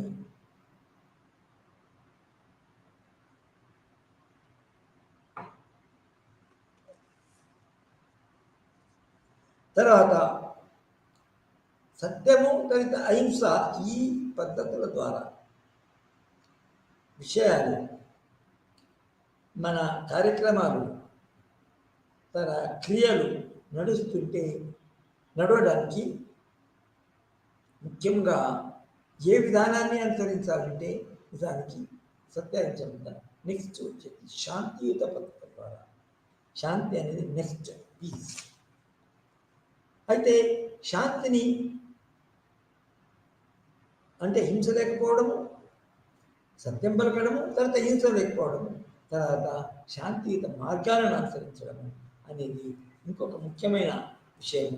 అది మన సోషల్ రిలేషన్స్, ఫ్యామిలీ కుటుంబాల మధ్యన, లేకపోతే ఒక ఊళ్ళో ఉన్న ప్రజల మధ్యలో ఉన్న ఊళ్ళో ఉన్న ప్రజల మధ్యలో కానీ, లేకపోతే ఒక మతం వారు ఇంకొక మతం వారు కలిసి ఉండడం, కలిసిమెలిసి జీవించడం విషయంలో కానీ శాంతియుత పద్ధతులు, పీస్ఫుల్ మెథడ్స్ ఆఫ్ సామాన్యంగా శాంతియుత పద్ధతులు కాకుండా అహింసా పద్ధతులు, టాలరెన్స్ మన టాలరెన్స్ లేకుండా ఉంటే అసహనంతో ఉన్నప్పుడు నిజానికి మన ఆ వాళ్ళు శాంతితో మన బ్రతకాలంటే నిజానికి మన పీస్ఫుల్ శాంతియుత మార్గాలు, శాంతియుత విధానాలే నిజంగా చాలా ఉపయోగపడతాయి. లేకపోతే ఏమైతాయనంటే ఉదాహరణకి హిందువులు మరియు ముస్లింల మధ్యన ఒక అసహ్య వాతావరణం, అంటే సహనం లేని, సహకారం లేని మరియు మన హేటెడ్ పరిస్థితి ఏర్పడి దానికి ఒకరు చంపుకోవడానికి, ఒకరికొకరు దాడి చేయడానికి, ఒకసారి హిందువులు ముస్లిమ్స్ మన వారు నచ్చిన స్త్రీల మీద నిజానికి మన అత్యాచారాలు చేయడం ఇవన్నీ జరుగుతాయి. సో అహింసా పద్ధతులు అనే పీస్ అనేది అతనికి మన ముఖ్యమైన అంశంగా మనం అతను ప్రవచించిన ముఖ్యమైన అంశంగా మనం భావించాలి. తర్వాత నిజానికి అది ఒక మన సన్మార్గం, మంచి మార్గం అని కూడా చెప్పవచ్చు. ఎందుకంటే యుద్ధం చేస్తే ఒక ప్రాబ్లం ఉంది, ఒక మన అందరికీ చాలా నచ్చే ప్రాబ్లం ఉంటుంది. ఆ ప్రాబ్లం ఏంటంటే యుద్ధం చేసినప్పుడు ఇద్దరు ఓడిపోతారు. యుద్ధము చేసినప్పుడు వార్లో ఇద్దరు ఎదుటివాడు, నీ శత్రువు ఓడతావు, నువ్వు ఓడతావు. ఎందుకంటే శత్రువు నిన్ను చంపడానికి అనేక పద్ధతులు, తర్వాత ఆయుధాలు, తర్వాత సంపదను, మన గుర్రాలు, లెటపుట్టలు, ఏనుగులు, లెటపుట్టలు అన్నీ నీ మీద, నీ సైన్యం మీద, నీ ప్రాంతంలో నీపై యుద్ధ దాడికి అతను పోగొట్టు. అదేవిధంగా అది ఎదుర్కోవడానికి నువ్వు అన్నిపోతావు. సో వారిలో అతని దానికి ఇద్దరు ఓడిపోతారు. కానీ శాంతిలో దానికి ఇద్దరు గెలుస్తారు, ఇద్దరు నిజానికి గెలిచినట్టు మనం అనుకోవాలి. సో అతను ప్రవచించిన దానికి అనేక దేశాలు, అనేక సంఘటనలో అది శాంతియుత పద్ధతులు దానికి అందుకొరకే మనం గాంధీజీ ఆచరించిన ఈ శాంతియుత పద్ధతుల వల్ల దానికి మన యొక్క దేశంలో అతని కింద, అతని నాయకత్వంలో దానికి ప్రజలు మన ఉద్యమాల్లో పాల్గొనడానికి ముందుకొచ్చారు అతని యొక్క పద్ధతిలో. కానీ అహింసా పద్ధతిలో ఒకటి ఉంది చాలా. ఆ అహింసా పద్ధతులు సామాన్యంగా ఏమవుతుందంటే చంపబడము, కొట్టుకోవడము, ఫిజికల్గా కొట్టుకోవడము, దండయాత్రలు ఇవన్నీ జరుగుతాయి. జరిగినప్పుడు ఏమవుతుందో చాలామంది అబ్బా ఏమైనా పోతామే, మనకు నష్టమైతమే, మనకు నష్టం జరిగినా పడలేదు, మన ప్రాణం పోవద్దు, మన కొడుకుల, మన స్నేహితులు, మన చుట్టాలు ప్రాణం పోవద్దు. నిజానికి చాలామంది మన ఎవరైనా కూడా ఇప్పుడు ఉక్రెయిన్, తర్వాత రష్యా మధ్య కూడా సామాన్యంగా ఏం చేస్తున్నారు, మన ప్రాణాలు దక్కటట్టు ఎదుటివారి శత్రువుల యొక్క సైనికుల ప్రాణాలు కూడా దక్కడానికి ప్రయత్నం చేస్తారు.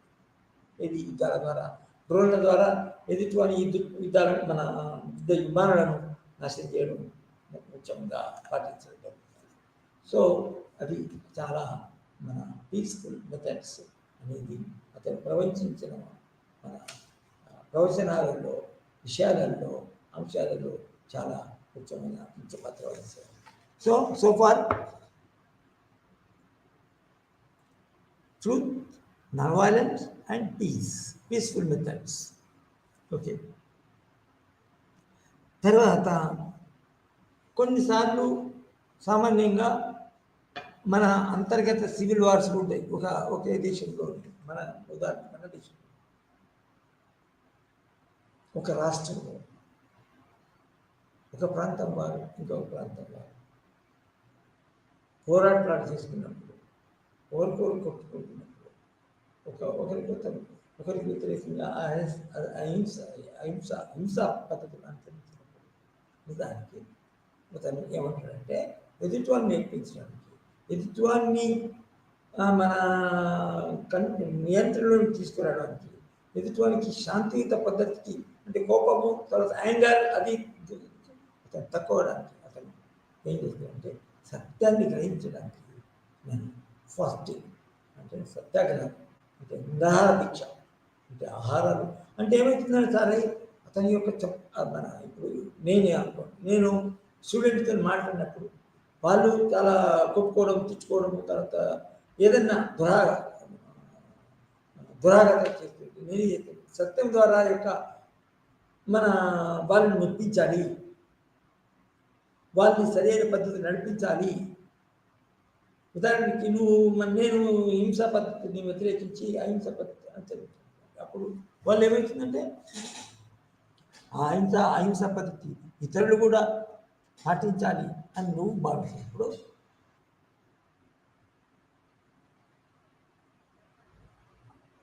తర్వాత ఆ ఎదుటివాడు శత్రువు లేకపోతే నువ్వు మాట వినని మిత్రులు కూడా నీ యొక్క భావనను గౌరవించి మన అగ్రి చేయకపోతే అప్పుడు ఏం చేయాలంటే ఎదుటివాడిని ఒక రకమైన మోరల్ ప్రెషర్ తీసుకోవడానికి నువ్వు సత్యాగ్రహం చేయడము. సత్యాగ్రహాలు మన ముఖ్యంగా ఎట్లా చేస్తారంటే ఒక దిక్కు శాంతియుతంగా కూర్చొని ఒకరు కానీ తర్వాత ఇద్దరు ముగ్గురు కానీ చేసి తర్వాత సామాన్యంగా పాంప్లెట్స్ తర్వాత మన ఇది రిఫ్లెక్సెస్ ద్వారా నీ యొక్క అభిప్రాయాలు రాసి ఒక రోజు కానీ ఒక పూట కూడా కానీ ఒక రోజు కానీ ఒక పూట కానీ మన నిరాహార దీక్ష అంటే నీళ్లు ముట్టుకోకపోవడం, నీళ్ళు తాగకపోవడం, లేక భోజనం చేయకపోవడం కార్యక్రమాన్ని చేపట్టి తర్వాత ఎదుటివాడు ఆ విషయంలో మన ఆ యొక్క ఇష్యూలో దానికి సత్యాన్ని గ్రహించడానికి ఎదుటివాడు ప్రభుత్వం కూడా కావచ్చు. సామాన్యంగా ప్రభుత్వానికి వ్యతిరేకంగా కూడా సత్యాగ్రహాన్ని చేశాడు. నిజానికి బ్రిటిష్ ప్రభుత్వాలకు వ్యతిరేకంగా అతను చాలాసార్లు నిజానికి మన సత్యాగ్రహాలు చేపట్టడం జరిగింది. అయితే ఈ సత్యాగ్రహాలలో కూడా రకరకాలు ఉంటాయి. మన ఇంట్లో సత్యాగ్రహం చేయొచ్చు, మన చుట్టాల మధ్య సత్యాగ్రహం చేయొచ్చు, మరియు మన ఒక విలేజ్లోని మన ప్రాంతంలోని సత్యాగ్రహం. అది నిజానికి సత్యాగ్రహం అనేది మన ఏమంటుందంటే స్ట్రాటజీ, ఒక వ్యూహాన్ని ఎప్పుడు పాటిస్తాం మనము? ఒక గోల్ని చేరడానికి, ఒక లక్ష్యాన్ని చేరడానికి వ్యూహాలను ఏ విధంగా ఆ లక్ష్యం చేరేతోలో అనేక సమస్యలు ఉన్నాయో, ఇబ్బందులు ఉన్నాయో, ఆ ఇబ్బందులను అధిగమించి మనం ఆ లక్ష్యాన్ని చేరుకోవడానికి మనం పాటించి దాన్ని యుక్తి, వ్యూహము అంటారు. సో స్ట్రాటజీ, ఇంగ్లీష్లో దాన్ని స్ట్రాటజీ. దానికి సత్యాగ్రహం అనేది ఒక స్ట్రాటజీ అన్నట్టు. అదేవిధంగా అతను నమ్మి ప్రవచించిన ఇంకొక విషయం ఏంటంటే tolerance is something which will మీకు అంటే ఉదాహరణకి నువ్వు దారిలో పోతున్నావు, ఏదో కారణంగా నీకు అతను ఎదుటివాడు దెబ్బ తగిలించడం, అతని సైకిల్ అయితే నీకు చేతికి దెబ్బ తగలడం, లేకపోతే అతని సైకిల్ మోటార్ అయితే నీ కాలు దెబ్బ అవ్వడం, కాలుకి నొప్పి వచ్చి బాధ అయినప్పుడు ఇమ్మీడియట్గా అతని మీద దాడి చేసి అతన్ని కూడా మనకు హింసకు గురి చేసి మళ్ళీ ఉరకడం నీ యొక్క సమస్యను పరిష్కరించడం దానికంటే దానికి టాలరెన్స్ అతని యొక్క తెలియక లేకపోతే అతని ఎదుర్కొన్న కొన్ని పరిస్థితులలో దానికి నాకు తాకించవలసి వచ్చింది, నా మీద దెబ్బ పడడం జరిగింది అని అర్థం చేసుకొని అతన్ని నిజంగా ఎటువంటి దండన విధించకుండా నువ్వు ఒక రకమైన టాలరెన్స్ అంటే సహించడం, సహనము అనే దాన్ని నువ్వు పాటించడం వల్ల దానికి ఇద్దరికి అతనికి వేరు కానీ అతను ఒకవేళ ఎదుటివాడు నిన్ను చేయాలని ఉద్దేశపూర్వకంగా అతన్ని కనిపిస్తే అది వేరే విషయం. దాన్ని తప్పించుకోవాలా, అతను కార్యము చెప్పకుండా కావాలా, లేకపోతే అతనికి కొన్నిసార్లు నిజానికి శాంతియుత పద్ధతిలో అతనికి పూర్తిగా చెప్పడానికి అవకాశం. అంటే హింస పాటించడం కూడా థ్రెట్ ఆఫ్ వైలెన్స్ కూడా ఒకవేళ చేస్తుంటే జైల్లో పెట్టిస్తాను, మామూలుగా కొట్టిస్తాను అని చెప్పారు. కొట్టకపోవచ్చు అది, కానీ కొట్టి అంటే ఎదుటివాని యొక్క తప్పు నడవడిని నువ్వు అతన్ని ఎదుర్కొంటున్నావు. ఎదుటివాటి నడవడిని అసామాన్యమైన అసాధారణమైన నడవడిని నువ్వు కంట్రోల్ చేస్తున్నావు, తప్పించుకుంటున్నావు. అది అనేది దానికి చాలా మనం గ్రహించవలసి ఉంది. సో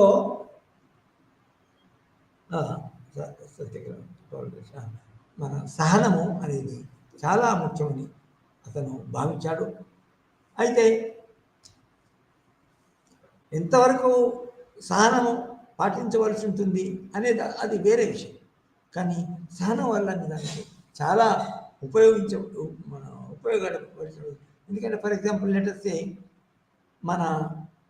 మన కొడుకులు అయితే మన తమ్ముడే చాలా చిన్నోళ్ళు, యంగ్స్టర్స్, టీనేజ్ అంటారు కదా, టీనేజ్లో కొన్ని తప్పులు చేస్తారు.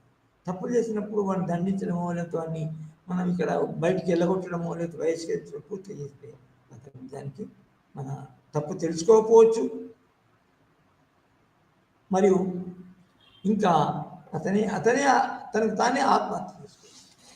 సో ఆ విధంగా నిజానికి టాలరెన్స్ తర్వాత అంటే కరెక్షన్ బై టాలరెన్స్ కరెక్షన్ చేస్తూ సహనం అనుసరించాలి.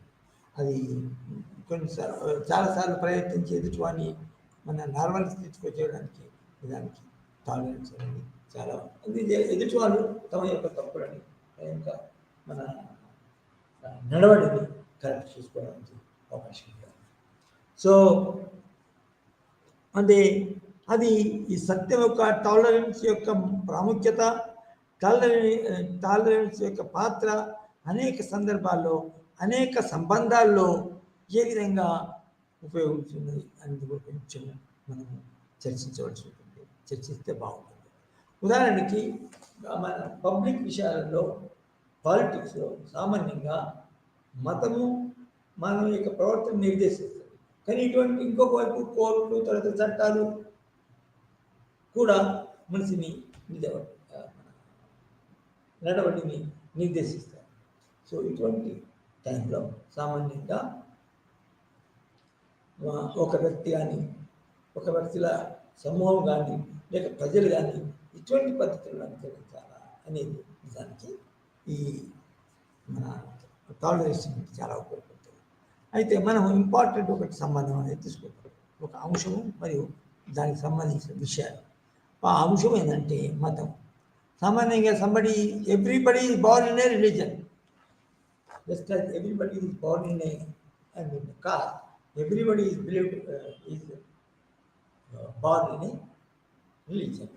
సో పుట్టుకతోనే ఒక వ్యక్తి ఆడగాని బాగాని ఒక మతస్థుడు అయిపోతుంది. పుట్టుకతో అతను చదవలేదు, మాట్లాడలేదు, అతను చెప్పలేదు, ఏది రాముడు కృష్ణుడు తర్వాత ఇదేంటి అదేంటి ఏది తెలియదు. అతను నిజానికి ఒక మతంలో పుడతాడు. ఈ బార్న్ అండ్ ఈ బిలాంగ్స్ టు రిలీజన్. అయితే ఇటువంటి విషయాల్లో నిజానికి టాలరెన్స్, రిలీజన్లో నిజానికి టాలరెన్స్ అనేది చాలా ఉపయోగపడుతుంది. ఉదాహరణకి ముస్లిమ్స్ ఎదుటి వాళ్ళు మన పద్ధతులు, అనుసరించే పద్ధతులు, తర్వాత వాళ్ళ యొక్క పండుగలు ఇవన్నీ కూడా మనం వాటిని సహించితే అది మత సామరస్యం అంటున్నారు. మత సామరస్యం ఈజీగా ఏర్పడుతుంది. లేకపోతే టాలరేషన్ లేకుంటే దానికి ప్రతిరోజు ప్రతి సందర్భములలో కొట్టుకోవడం జరుగుతుంది. ఉదాహరణకి రంజాన్ కాదనుకోండి, కానీ వేరే మన ముస్లిం యొక్క పండుగలు ఉన్నాయి కదా, ఆ పండుగలు వచ్చినప్పుడు మనం హిందువులు సహనంతో లేదు. అదేవిధంగా హిందువుల యొక్క సభలు పండుగలు సెలబ్రేషన్స్ ఉన్నప్పుడు ముస్లిమ్స్ టాలెంట్ చేయాలి.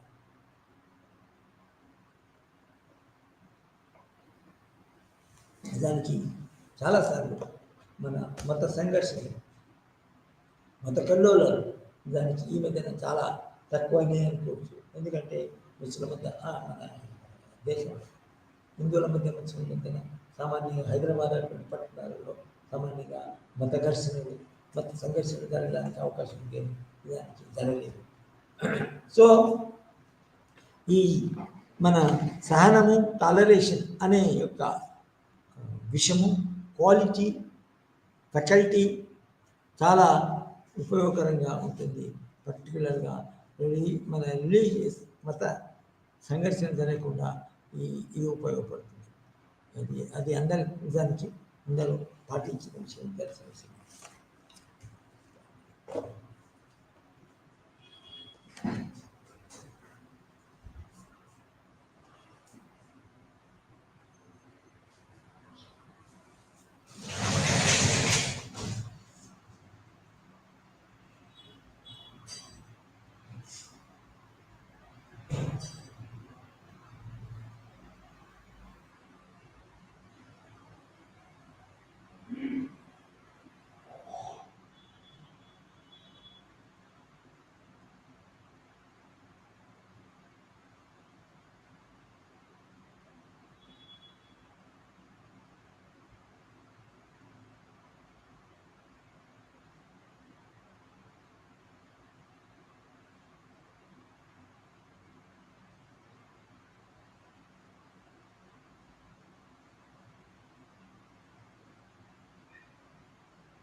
ప్రవచించిన ఈ టాలరేషన్ అనేది నిజానికి మన ఘర్షణలు జరిగినప్పుడు, అది మత ఘర్షణలు కావచ్చు, కుల ఘర్షణలు కావచ్చు, తర్వాత రాజకీయ ఘర్షణలు కావచ్చు, నిజానికి ఎదుటివాని ఒక పార్టీ మన ఎదుటివాని యొక్క పార్టీ యొక్క ధర్నాలు కానీ మూమెంట్స్ కానీ ఉద్యమాలు తీసుకుంటే వాళ్ళ యొక్క శాంతియుత పద్ధతుల్లో వాళ్ళు తీసుకున్నప్పుడు నిజానికి మన మన పార్టీ వాళ్ళు వాటిని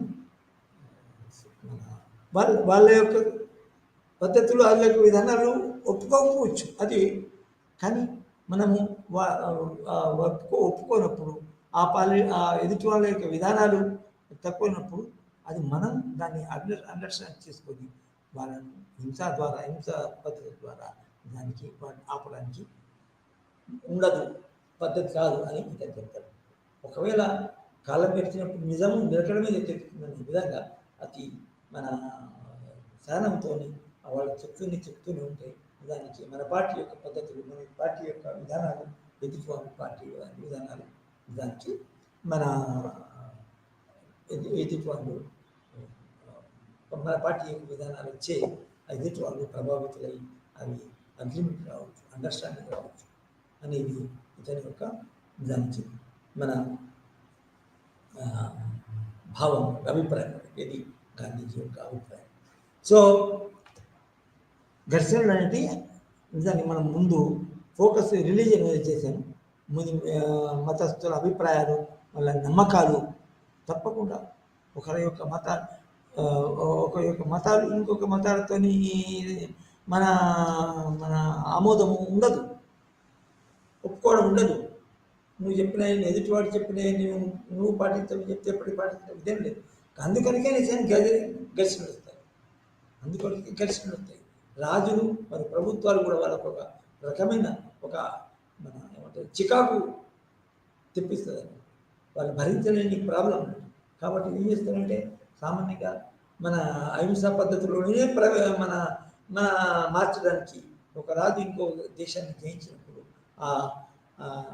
జయించబడిన రాజ్యంలోని ప్రజలను తన మతంలోనికి తను పాటించే తన రాజ్యంలో పాటింపబడే మన మతంలోకి తీసుకుంటే బాగుంటుంది, అప్పుడు ఘర్షణ లేదని అక్కడ భావించడం జరిగింది.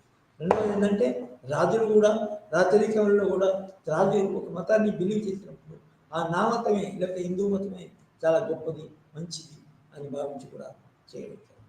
సో ఈ అన్ని సందర్భాలలో దానికి మన టాలరేషన్, సహనం మరియు మత సో మత కళలు కూడా దానికి తప్పుకోవడానికి అవకాశం ఉంటుంది.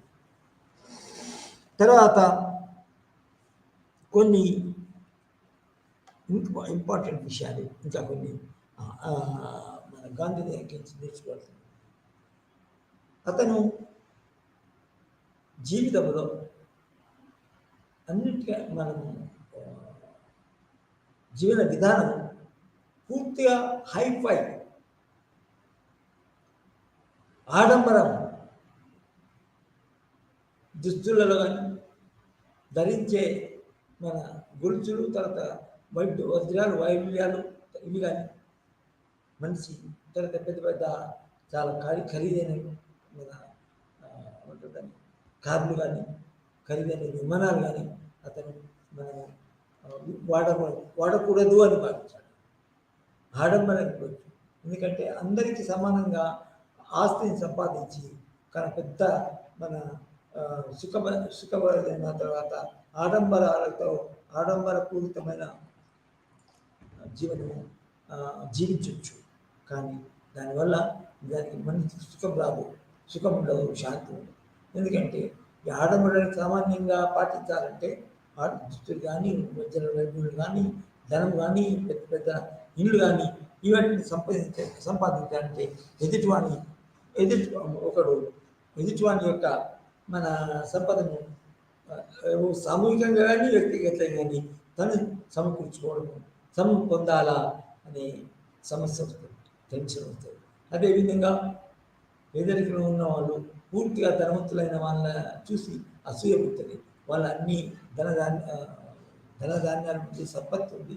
తర్వాత వాళ్ళు కట్టే బట్టలు చాలా పెద్ద ఖరీదైనవి కాదు, వాళ్ళు ధరించే నగలు నట్ట చాలా ఖరీదైనవి అని భావిస్తూ ఈ పేదవాళ్ళు మన ఇది ఉన్న వాళ్ళ వ్యతిరేకంగా లేకపోతే పేదవాళ్ళు ఉన్న వాళ్ళ మధ్య ఘర్షణలు తలెత్తడానికి అవకాశం ఉందన్నట్టు. సో మన ఈ గాంధీజీ నిజానికి అందువల్ల నిరాడంబర విధానాలను అతను మనం తెచ్చగల మనం అతని యొక్క లైఫే. For example early in the period, of course, he was using pant shirt, and then when he practiced law for some time, he was in fact using the coats. But afterwards, when he joined the political movement, when participated in the movements of the Indian National Congress, that when he went to the British also, they also accepted serious winter in all the places, in all the occasions. He went by off naked until the Goa Panchayat చుట్టుకొని ఈ ఏమంటుందని ఈ chest తర్వాత దీన్ని ఏమాత్రం అతను బన్నీ కూడా మన మొత్తం శరీరం మీద తువాలు. Of course maybe when he was in the Western countries, during the visits or tours, he used coat and tie for protection from the climate. Okay. So, మన అతను ఒక నిరాడంబర జీవితాన్ని నిరాడంబరమైన అంటే నిజానికి ఒక పాలకులు తర్వాత leaders, local leaders, main leaders, తర్వాత సెంట్రల్ లీడర్స్ వీళ్ళే కాదు, దానికి మొత్తం సొసైటీ ప్రజలందరూ దానికి నిరాడంబర జీవితాన్ని గడపాలా అని చెప్తారు. అది విధంగా ఆధునిక యుగంలో అది పాటించవలసిన అవసరం. ఎందుకంటే అది వస్తువుల యొక్క మోహము పెరుగుట వలన నిజానికి ఆ పెరిగిన మోహం వలన అనేక ఖర్చులకు దారితీస్తుంది. తర్వాత మన దగ్గర లేకున్నా కూడా మన యొక్క సుఖమైన జీవితం సాగించమని కార్లు కొనుక్కోవడము, పెద్ద పెద్ద ఇల్లు కొనుక్కోవడము, ఈఎంఏలు, ఎమ్మెల్యేలు,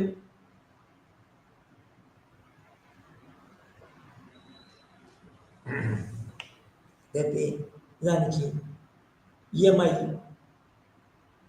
కట్టినప్పుడు మనం కారు యూజ్ చేస్తున్నాం, కారు యొక్క విలువ పోతుంటుంది, తర్వాత కారు యొక్క అరిగిపోతుంటుంది, కానీ మన ఈఎంఐ మాత్రం అట్లా ఉంటుంది. సో ఒకవేళ కారు కూడా యాక్సిడెంట్ అవుతుంది దానికి, ఇప్పుడు ఏమవుతుంది దానికి మొత్తం ఇల్లు అమ్ముకోవడానికి అవకాశం ఉంది. సో అతను దానివలన నిరాడంబర జీవితాన్ని అతడు ప్రవచించినాడు. జీవితాన్ని మన గడపాలి, నిరాడంబర జీవితాన్ని అవసరమైనప్పుడు మాత్రమే మన ఎక్కువ ఖర్చులు పెట్టాలి, కానీ అవసరం లేనప్పుడు ఆడంబరమైన జీవితం. సో అతను నీకు లైఫ్లో చూపించాడు. ఎక్కడ అతని బట్టలలో, తర్వాత ప్రయత్నాల్లో, చలికాలంలో ఎక్కడైనా కూడా నిరాడంబర జీవితాన్ని అతను గడిపాడు. తర్వాత ప్రజలు కూడా నిరాడంబర జీవితాన్ని గడపాలా అని దానికి అతను ప్రవర్తించాడు. సో నెక్స్ట్ ఏంటంటే ఫ్రెండ్షిప్. ఎదుటి వాళ్ళతో ఫ్రెండ్షిప్, స్నేహపూర్వక ప్రవర్తన, స్నేహపూర్వక సంబంధాలు అతను నిజానికి మన సామాజిక జీవితంలో ఒకే ప్రాంతం, ఒకే మతానికి సంబంధించిన వాళ్ళలో కూడా ఇది మన స్నేహ సంబంధమైన విషయాలు స్నేహాలే ఉండాలా అని అతను ప్రవర్తించాడు. అదేవిధంగా ఇంకోటి ఏంటంటే సహకారం అనేది ఎదుటి వాళ్ళకి మన ఒక విధమైన మన పైన, నా పైన ఉదాహరణకి అతనికి ఒక ఫేవరబుల్ రూపం కలగడానికి వీలవుతుంది. వాళ్ళ మధ్య ఏదైనా పాత కాలానికి సంబంధించిన ఏమైనా తగాదులు అనుకోండి, ఆ తగాదులు కూడా నిజానికి ఈ సహకారంతో నిజానికి మన స్ట్రెంథెన్ చేయబడుతుంది. ఇలాంటి సంబంధాలు కూడా శాంతియుతంగా మరియు ప్రొడక్టివ్గా జరుగుతుందని చెప్పచ్చు.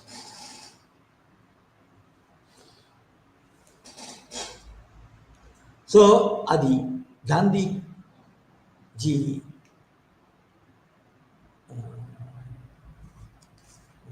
తత్వంలోని ప్రాథమిక విషయాలు.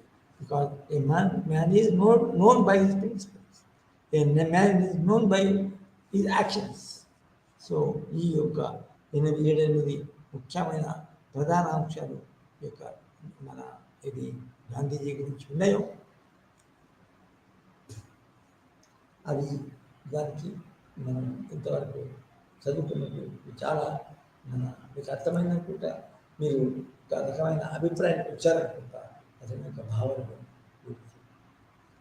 అయితే ఇంకా మనకి 1, 3, ఇంకా 15 నిమిషాలు ఉన్నాయి. 10 నిమిషాల్లో ఏం చేద్దామంటే మన వచ్చే పీరియడ్స్లో, వచ్చే మన వారాలలో కొత్తగా ఏం చేద్దాం, ఏమి చదవాల్సి ఉంటుందని మనం ఒకసారి అనలైజ్ చేద్దాం, విశ్లేషిస్తాం. ఒకటి ముఖ్యంగా అతను ఏ విధంగా ఒక సమస్యను ఇష్యూ చేసి ఆ ఇష్యూ ప్రకారంగా ఆ ఇష్యూను మన ఇతరులకి, సామాన్య ప్రజలకి, స్త్రీలు, పురుషులు, ముసలిళ్ళకి ఆ ఇష్యూని గురించి నాలెడ్జ్ వ్యాపింపజేసి, నాలెడ్జ్ ఇచ్చి దెన్ ఏ మార్గాన్ని అనుసరిస్తే బాగుంటుంది అని అంటారు. సో ఇష్యూని ఐడెంటిఫై చేయాలి. తర్వాత ప్రజల్ని ఏ విధంగా దానికి అనుకూలంగా ఆ ఇష్యూలో మనం సాధించవలసి ఒకటి ఉందనుకోండి, ఆ సాధించవలసిని బట్టి దానికి ఈ మన ఇష్యూస్ని మనం అర్థం చేసుకోవాలని మన గాంధీజీ చెప్తారు. సో అయితే ఇష్యూ ఉన్నప్పుడు, ప్రాబ్లం ఉన్నప్పుడు దాన్ని ఏ విధంగా పరిష్కరించాలి అంటే పీస్ఫుల్, శాంతియుత పద్ధతుల ద్వారా. శాంతియుత పద్ధతులు ఉంటాయి. For example long March.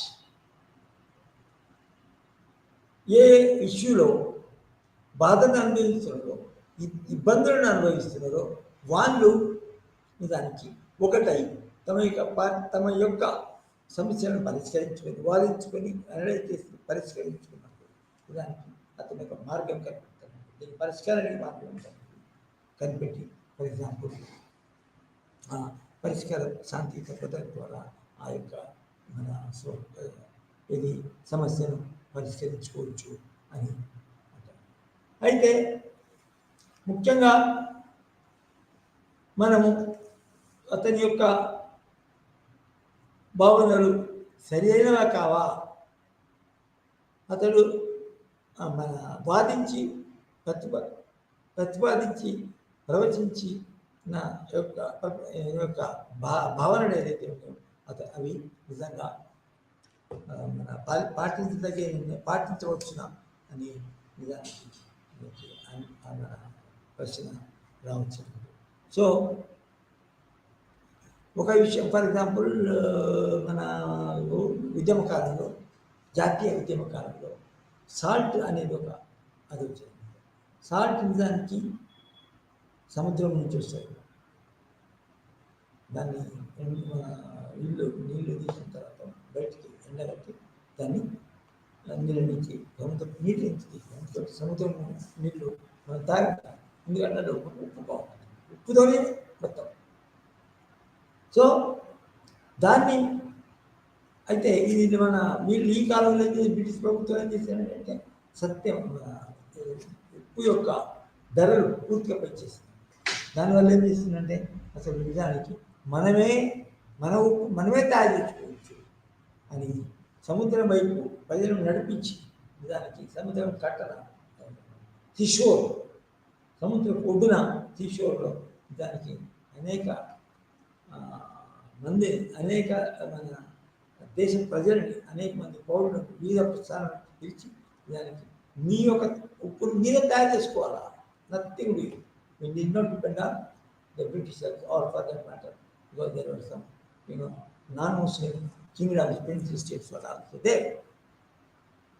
So అతను ఏమంటాడంటే నిజానికి ఇష్యూను చేసినప్పుడు శాంతి భద్రత ద్వారా ఇష్యూను ఐడెంటిఫై చేయవచ్చు. తర్వాత ఇష్యూ ఐడెంటిఫై చేయడానికి ఇష్యూ యొక్క లోతును ఎదుటి వాళ్ళని కనుగొనాలంటే దానికి శాంతియుత మార్గాలు వాటిని చాలా అతను గాంధీ చెప్పాడు. సో ఉప్పు అయిపోయింది. తర్వాత వస్త్రాలలో అంటే బ్రిటిష్ వాళ్ళు నిజానికి వచ్చినప్పుడు వాళ్ళ అనుకూలమైన పద్ధతులే పాటించడం జరిగింది. అదే దానికి వస్త్రాలలో కూడా. సో సామాన్యంగా మన వస్త్రాలు తయారు చేసినప్పుడు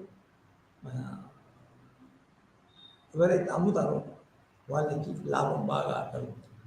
అయితే ఈ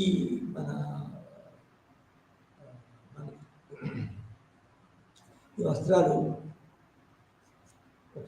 మన ఖాతాదారుడు కానీ ఇంకొక పద్ధతిలో తినాలంటే మన సిటిజన్ పౌరుడు దానికి చాలా ఖరీదైన మరి లగ్జరీ బట్టలు మిగిలినప్పుడు దానికి అది కూడా అది కావాలంటే అది ఇండస్ట్రియల్ గుడ్. బ్రిటిష్లో మన బట్టలు నేడు జరుగుతుంది. సో ఆ బట్టలు దానికి వాళ్ళు అమ్ముకోవడానికి వచ్చినప్పుడు ఆ బట్టలని మార్కెట్ వచ్చేసారు. తక్కిన బట్టలని తక్కిన విధానాలని వ్యతిరేకించారు. సో నిజానికి ఇది కూడా ఈ విషయంలో కూడా గాంధీజీ తన యొక్క ఒరిజినల్ అభిప్రాయాలని వెలిబుచ్చడం జరిగింది. ఎందుకంటే శస్త్రంలో ఏ విధంగా మనం యొక్క ఉప్పును, మనకు అవసరమైన ఉప్పును మనమే సమకూర్చుకోగలము, తయారు చేసుకోగలము. అదేవిధంగా అతను వేరే విషయాల్లో వేరే రంగాలు కూడా స్వయం ప్రతిపత్తి కలిగి ఉండాలా అని అతను భావించడం జరుగుతుంది.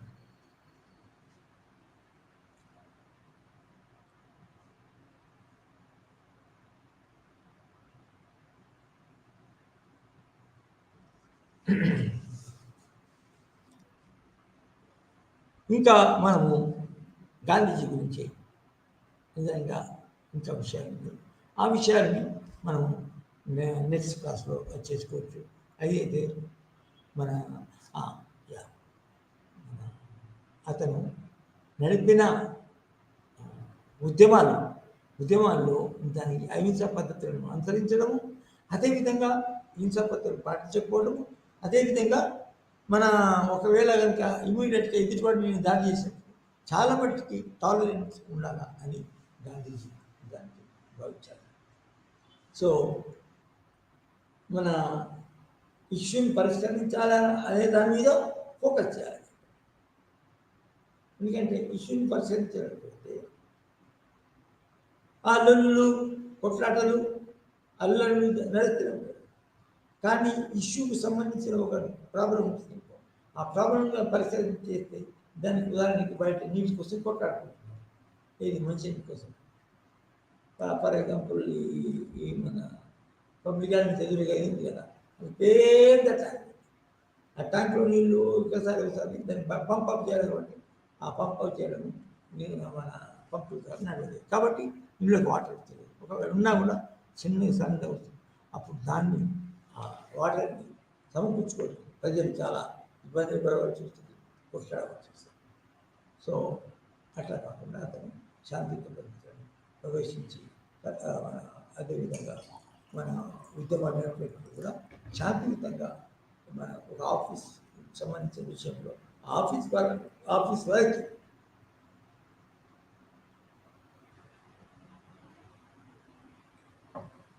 శాంతియుత పదవిలో నడవడము, ధర్నా చేయడం అతను సూచించే దాని ప్రకారం కూడా పద్ధతి మళ్ళా అనుభవం మన అహింస పద్ధతి. సో అందుకొరకే మనం చాలా పుస్తకాలు చదివితే తెలుస్తుంది ఏ విధంగా ఆనాటి కాలంలో సామాన్య ప్రజలు గాంధీ గాంధీ అంటే కాంగ్రెస్ ప్రతిపాదించే విధానాలు చాలా బాగుండేది. వాటికి మనం ఈ రోజు మనం చెప్పుకోక తప్పదు. సో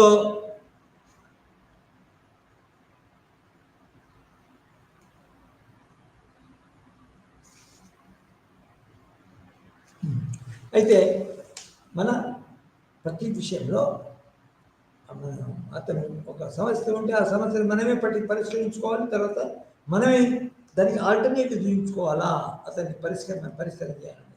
ఫర్ ఎగ్జాంపుల్ అది ఉప్పు సత్యాగ్రహంలో ఉప్పులో మనమే ప్రిపేర్ చేసుకోవాలి. అసలు అదేవిధంగా మనకి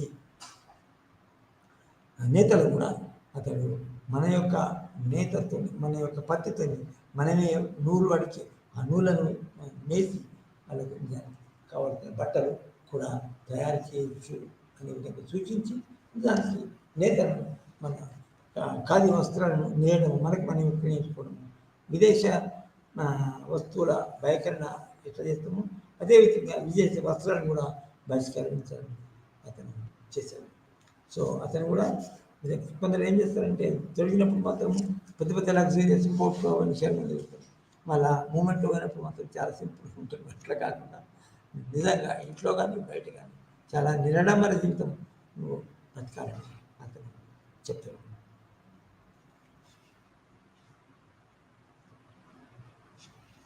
సో దానికి విదేశీ వస్తువు బహిష్కరించినప్పుడు మనము తొడుక్కోవాలి కదా బట్టలు, మనకి మనమే నేర్చుకోవాలా అని తను గాంధీజీ భావించాడు. దాన్ని చాలా ముఖ్యం. ఖాదీ మన బట్టలు షాప్స్, కోఆపరేటివ్ సొసైటీస్ అవి బట్టలను సేకరించి దానికి సరి అయిన రేట్లకి, తక్కువ రేట్లకి అమ్మడం జరుగుతుంది. సో ఇంకొక ఏ విషయంలో ఉన్నా కూడా ఇంకో రెండు అయినాయి కదా, ఏది వాటర్ మన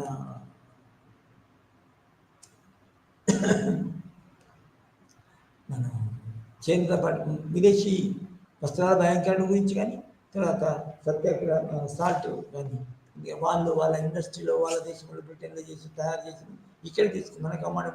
అట్లా మనకు అమ్మడం వల్ల కూడా ఇంకొక సమస్య ఏంటంటే అదే పదార్థాలు అదే వస్తువులు తయారు చేసినప్పుడు మనం ఉన్న ఉద్యోగము అది మన యొక్క ప్రొడ్యూస్ చేసిన యొక్క వస్తువులు కొనేవాడు లేడు కాబట్టి నిజానికి కొనకుండా ఉంటాయి, అవి స్టాక్లో పెట్టుకుంటాయి కానీ మనకు ఆర్థికంగా నష్టం చేస్తాయి. కాబట్టి మన దేశస్తుల యొక్క ఉద్యోగాలు పోతాయి, తక్కువ. కాబట్టి మన దేశంలోని మన industries, small scale industries, medium size industries, large scale industries నిజంగా స్థాపించాలి అనేది స్వయం ప్రతిపత్తి కలిగి ఉండాలని నిజానికి మన గాంధీ భావించారు. ఆల్టర్నేటివ్స్ చూపెడతాం. సో మన హింసాయుత పద్ధతులకి ఆల్టర్నేటివ్ ఏది, అందరూ మన ఆపరేటెడ్గా ధరించి చాలా గుంపులుగా పోయి, ఫర్ ఎగ్జాంపుల్ ఒక ప్రభుత్వానికి మన యొక్క ప్రాబ్లం తెలియజేయాలంటే సామాన్యంగా పబ్లిక్ ప్లేస్కి పోయి అక్కడ ధర్నాలు చేయడం, మన నినాదాలు చేయడం జరుగుతుంది. సో వీటన్నింటిలో అతను అహింసా పద్ధతిని పాటించాలన్నాడు. తర్వాత చాలా మట్టుకి అహింసా పద్ధతిలో సక్సెస్ కావడం కూడా జరిగింది. సో అయితే మనకు తెలుసు ఇతను ప్రతిపాదించి ఈయన పద్ధతులని నిజానికి మన కొంతవరకు మిస్యూజ్ కూడా ప్రభుత్వాలు అదే ఈయన శాంతియుత పద్ధతిలో let him not be stop. we should not stop such a man, because so many followers are there. Followers British యొక్క పాలనను నచ్చినంత వరకు దానికి మన ఈ అతన్ని కంట్రోల్ బాధించడము, బంధించడము, జైలు వేయడం జరుగుతుంది. దానికి బ్రిటిష్ వాళ్ళతో చాలా వరకు చర్చించినప్పుడు అతను పిలవడం జరిగింది. మన అతని పద్ధతులను బ్రిటిష్ ప్రభుత్వం కూడా అవి మన ఏమంటుందని అనుసరించడం కూడా జరిగింది. సో గాంధీజీ నిజానికి ఒక గొప్ప నేత అని మనం అనుకోవచ్చు. గాంధీ యొక్క ముఖ్యమైన భావాలు ఏవైతే ఇప్పుడు మనం చేసినామో, ఫర్ ఎగ్జాంపుల్ సత్యం మరియు అహింస, తర్వాత స్వదేశీ, తర్వాత సత్యాగ్రహ, తర్వాత నిరాడంబరత, తర్వాత టాలరేషను అంటే సహకారము, తర్వాత వివిధంగా సహకారము అన్ని సంఘర్షణలలో, అన్ని సమస్యలలో మనం ఉపయోగపడుతుంది అని మనం చెప్పవచ్చు. సో ఈరోజు మనము గాంధీ గురించి ఈ విషయాలు, ముఖ్యమైన విషయాలు నేర్చుకున్నాము. అవేంటి ఒకసారి మనం రిపీట్ చేద్దాం. అవేంటంటే స్వదేశీ, సత్యం, అహింస, సత్యాగ్రహ, తర్వాత నిరాడంబరత, తర్వాత మన ఇది స్నేహపూర్వకాది, తర్వాత సత్యాగ్రహం. అయితే అతను పాటించిన టాక్టిక్స్ సత్యాగ్రహాన్ని పాటించడం సహాయ నిరాకరణ అంటే గవర్నమెంటు రూపొందించి అమలు చేసిన పద్ధతులకు మనం పాటించకుండా, అది మనము వాళ్ళు ఎంత ఫోర్స్ చేసినా కూడా మనము దాన్ని అవలంబించకుండా దాన్ని వ్యతిరేకించడము, తర్వాత గవర్నమెంట్ పాటించే అమలు చేసే పద్ధతులలో మనం సహకరించకపోవడము, దాన్ని సహాయ నిరాకరణ అంటారు. సివిల్ డిసోబీడియన్స్ అనేది నిజానికి నేను అసలు లెక్చర్లో దాన్ని కవర్ చేయలేదు, కానీ ఇప్పుడు నొక్కి ఒక్క నుంచి చెప్తున్నాను. ఎందుకంటే సహాయ నిరాకరణ అనేది చాలా ముఖ్యమైన ప్రధానమైన అంశం, కాన్సెప్ట్ గాంధీలో.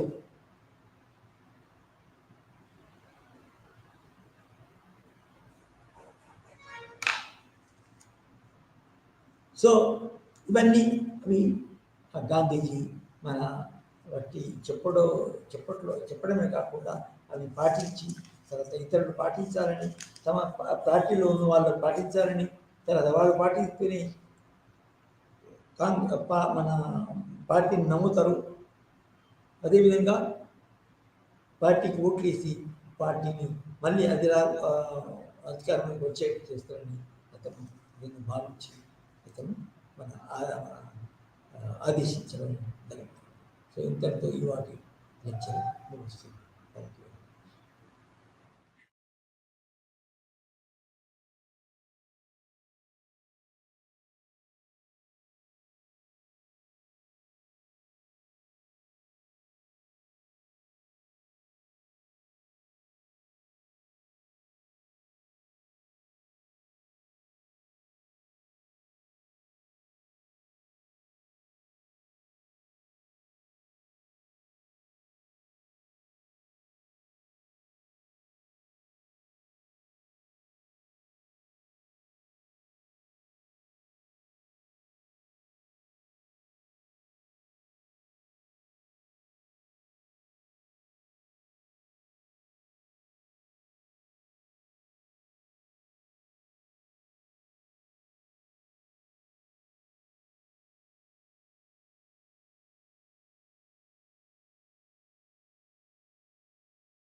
আমি আগৰ ক্লাছত আলোচনা কৰিছিলোঁ যে ষ্টেট বা ৰাষ্ট্ৰ বুলি ক'লে কি বুজো আমি বেলেগ বেলেগ সময়ত ৰাষ্ট্ৰৰ ক্ৰমবিৱৰ্তন হৈ পেলাই সি কেনেকৈ এইটো পৰ্যায় পালে হিহবছ লক আৰু ৰুছৰ দিনত ৰাষ্ট্ৰ কেনেকৈ আছিলে আৰু ৰাষ্ট্ৰৰ লগত পৰিয়ালৰ কি সম্পৰ্ক এইটোৰ বিষয়ে আজি আমি আলোচনা কৰিম। এতিয়া প্ৰথমতে আমি অকণমান জানিব লাগিব যে পৰিয়াল বুলি ক'লে আমি কি বুজো, ফেমিলি। পৰিয়াল বুলি ক'লে আমাৰ মনলৈ কি ভাৱটো আহে? প্ৰত্যেকখন সমাজতে এইটো পৰিয়াল এটা থাকে, হয়নে নহয়? পৰিয়ালটোক লৈ পেলাইহে এখন সমাজ গঠন কৰা হয়। গতিকে অতীজতে কি হৈছিলে, মানুহবিলাকে যেতিয়া উভৰি জীৱন যাপন কৰিছিলে তেওঁলোকে একেলগে ঘূৰা পকা কৰিছিলে আৰু তেতিয়া কি হৈছিলে, ইমান ধৰণৰ খুব এটা মানে ফেমিলি লয়েলিটিজ, ফেমিলি হেৰি বুলি তেওঁলোকৰ নাছিলে। কিন্তু যেতিয়াৰ পৰা চিভিলাইজ লাইফ তেওঁলোকে লিড কৰিবলৈ ল'লে, যেতিয়াৰ পৰাই তেওঁলোকে সা সম্পত্তি আহৰণ কৰিবলৈ ল'লে, তেতিয়া সেই বান্ধোন এটা আহি গ'ল যে সেই সা সম্পত্তিখিনি যে মই গোটাইছোঁ এইখিনি মই কাক দিম, কালে থৈ যাম। গতিকে হেড অফ এটা গোটৰ মাজত থাকিব, সেই গোটটো এজন মুৰব্বী থাকিব, হেড অফ দ্য ফেমিলি বুলি আমি যিটো কওঁ, সেই তেনেকৈ কনচেপ্ট অফ ফেমিলিটো আমাৰ সমাজলৈ আহি পৰিলে। কিন্তু ফেমিলিটো এটা হৈছে সৰ্বব্যাপী ইনষ্টিটিউট, ইউনিভাৰ্চেল। প্ৰত্যেকখন সমাজতে কিবা নহয় কিবা ৰূপত আমি পৰিয়াল দেখিবলৈ পামেই। আৰু এইটো এটা পাৰ্মানেণ্ট ইউনিট, পাৰ্মানেণ্ট। ই পটককৈ ভাঙি নাযায়। এবাৰ এটা পৰিয়াল গঠন কৰাৰ পিছত ইয়াক পটককৈ ভাঙি দিয়াটো সম্ভৱেই নহয়। আৰু সকলো ধৰণৰ সমাজত, সি প্ৰিমিটিভ সমাজেই হওক বা সি চিভিলাইজ ছ'চাইটিয়ে হওক বা সি এনচিয়েণ্ট ছ'চাইটিয়ে হওক বা মডাৰ্ণ ছ'চাইটিয়ে হওক, আমি সকলোতে পৰিয়ালৰ এটা নহয় এটা ধৰণৰ ৰূপত আমি পৰিয়াল দেখিবলৈ পামেই। গতিকে পৰিয়াল বুলি ক'লে আমি নৰ্মেলি কি বুজো যে এটা পৰিয়াল য'ত মাক দেউতাক আৰু তেওঁলোকৰ ল'ৰা ছোৱালী থাকে। কিন্তু আমি কিছুমান এনেকুৱা পৰিয়ালো পাম অকল মাক দেউতাক আৰু ল'ৰা ছোৱালী নহয়, য'ত তেওঁলোকৰ ককাক আইতাক মাহী পেহী তাৰমানে আত্মীয় স্বজনক লৈ পেলাই এটা পৰিয়াল থাকে। বেলেগ বেলেগ আমাৰ যিসকল পলিটিকেল ছ'চিয়লজিষ্ট বা আমাৰ যিসকল ছ'চিয়েল থিংকাৰ্ছ, এই ছ'চিয়লজিষ্টসকলে বেলেগ বেলেগ সময়ত বেলেগ বেলেগ ফেমিলিৰ ওপৰত ডেফিনেশ্যনছ দিছে। তাৰ এটা বা দুটা ডেফিনেশ্যন আমি চাব পাৰোঁ। ইলিয়ট এণ্ড মেৰিল, ইলিয়ট আৰু মেৰিলে ফেমিলিৰ বিষয়ে কি কৈছে যে এইটো এটা biological social unit. It's a biological social unit composed of husband wife and children. য'ত হাজবেণ্ড ৱাইফৰ চিলড্ৰেন থাকে, এলিয়টৰ মতে ইটছ আ ফেমিলি। বাৰ্গাছ আৰু লকে আকৌ ফেমিলিটো এই ধৰণে ডিফাইন কৰিছে, a group of persons united by ties of marriage, blood or adoption, constituting a single household, interacting and intercommunicating with each other in their respective social roles as husbands and wives, and father, mother, son, daughter, brother and sister, creating a common culture. এই গোটেই মানুহখিনিক লৈ পেলাই burger আৰু লকে কৈছে যে এটা পৰিয়াল সংগঠন কৰা হয়। এতিয়া ৰছ বুলি এজন পলিটিকেল ফিলচফাৰে তেওঁ পৰিয়ালটোক 4টা ছাবষ্ট্ৰাকচাৰত ভাগ কৰিছে, যে এটা পৰিয়ালক আমি কি স্তৰত আমি পাওঁ বা কি স্তৰত আমি দেখিবলৈ পাওঁ। এটা হৈছে ইক'লজিকেল ছাবষ্ট্ৰাকচাৰ। ইক'লজিকেল ছাবষ্ট্ৰাকচাৰ মানে হৈছে কি, যে চাইজ আৰু পজিশ্যনটো লৈ পেলাই তেওঁলোকে পৰিয়ালৰ সদস্যসকলক এৰেঞ্জ কৰে, যে এটা পৰিয়াল কিমান চাইজ, মানে কিমান মেম্বাৰ্ছ তেওঁলোকৰ আছে বা তেওঁলোকৰ ছ'চাইটিত পজিশ্যনটো কি, সেইটো চাই পেলাই বা সেইটো মিলাই পেলাই তেওঁলোকে এটা পৰিয়াল গঠন কৰে। তাৰপিছতে অধিকাৰ আৰু কৰ্তব্যৰ লগত মিলাই পেলাই এটা পৰিয়াল সৃষ্টি কৰা হয়, তাৰমানে ডিভিজন অফ লেবাৰ। কোনে ঘৰখনৰ ভিতৰত থাকি পেলাই, পৰিয়ালটোৰ ভিতৰত থাকি পেলাই কোনে কি ধৰণৰ কাম কৰিব, সেইটো তেওঁলোকে তাৰ ৰাইটছ আৰু ডিউটিজৰ ওপৰত, তোমাৰ যদি কিছুমান অধিকাৰ তুমি পালা তেতিয়াহ'লে তুমি কিছুমান কৰ্তব্য পালন কৰিব লাগিব। গতিকে হাউচ হোল্ডটোৱে কি ৰাইটছ পাইছে আৰু কি ডিউটিজ কৰ্তব্য তেওঁলোকে পালন কৰিছে, সেইটোৰ ওপৰত নিৰ্ভৰ কৰি পেলাই তেওঁলোকৰ ফেমিলিটো গঠন কৰা হৈছে। এটা থাৰ্ড ষ্ট্ৰাকচাৰটো কৰিছে চেণ্টিমেণ্টৰ ওপৰত, তাৰমানে সম্পৰ্কৰ ওপৰত। বেলেগ বেলেগ সদস্যসকল যে আছে, এই বেলেগ বেলেগ সদস্যসকলৰ মাজত কেনেকুৱা ধৰণৰ অনুভূতি আছে, কেনেকুৱা ধৰণৰ সম্পৰ্ক আছে, গতিকে এইটোৰ ওপৰত ভিত্তি কৰি পেলাই এটা পৰিয়াল গঠন কৰা হৈছে। গতিকে ফেমিলিত আমি কি দেখিবলৈ, আৰু এটা ফেমিলি ষ্ট্ৰাকচাৰটো কেনেকৈ গঠন কৰা হৈছে, তেওঁলোকৰ ক্ষমতা আৰু কৰ্তৃত্ব, পাৱাৰ আৰু অথৰিটিৰ ওপৰত ভিত্তি কৰি পেলাই পৰিয়ালটো গঠন কৰা হৈছে। যে এটা পৰিয়ালত তেওঁলোকৰ যিবিলাক কাৰ্যকলাপ বা এটা পৰিয়ালে যিবিলাক কাম কাজ কৰিব সেই কাম কাজবিলাক কৰাৰ ওপৰত ভিত্তি কৰি পেলাই তেওঁলোকক কেনেকৈ তেওঁলোকৰ ওপৰত কৰ্তৃত্ব খটুৱা হ'ব বা তেওঁলোকৰ ওপৰত পাৱাৰ ক্ষমতা কোনে প্ৰয়োগ কৰিব এইকেইটা 4টা পইণ্ট বা ভিত্তিত আমি কি কৰিছোঁ পৰিয়ালটো আমি সংগঠন কৰিছোঁ এতিয়া এটা পৰিয়ালৰ কাম কি এটা পৰিয়ালে বিভিন্ন ধৰণৰ কাম তেওঁলোকে পালন কৰিব লাগে পৰিয়াল এটাৰ বহুত কাম থাকে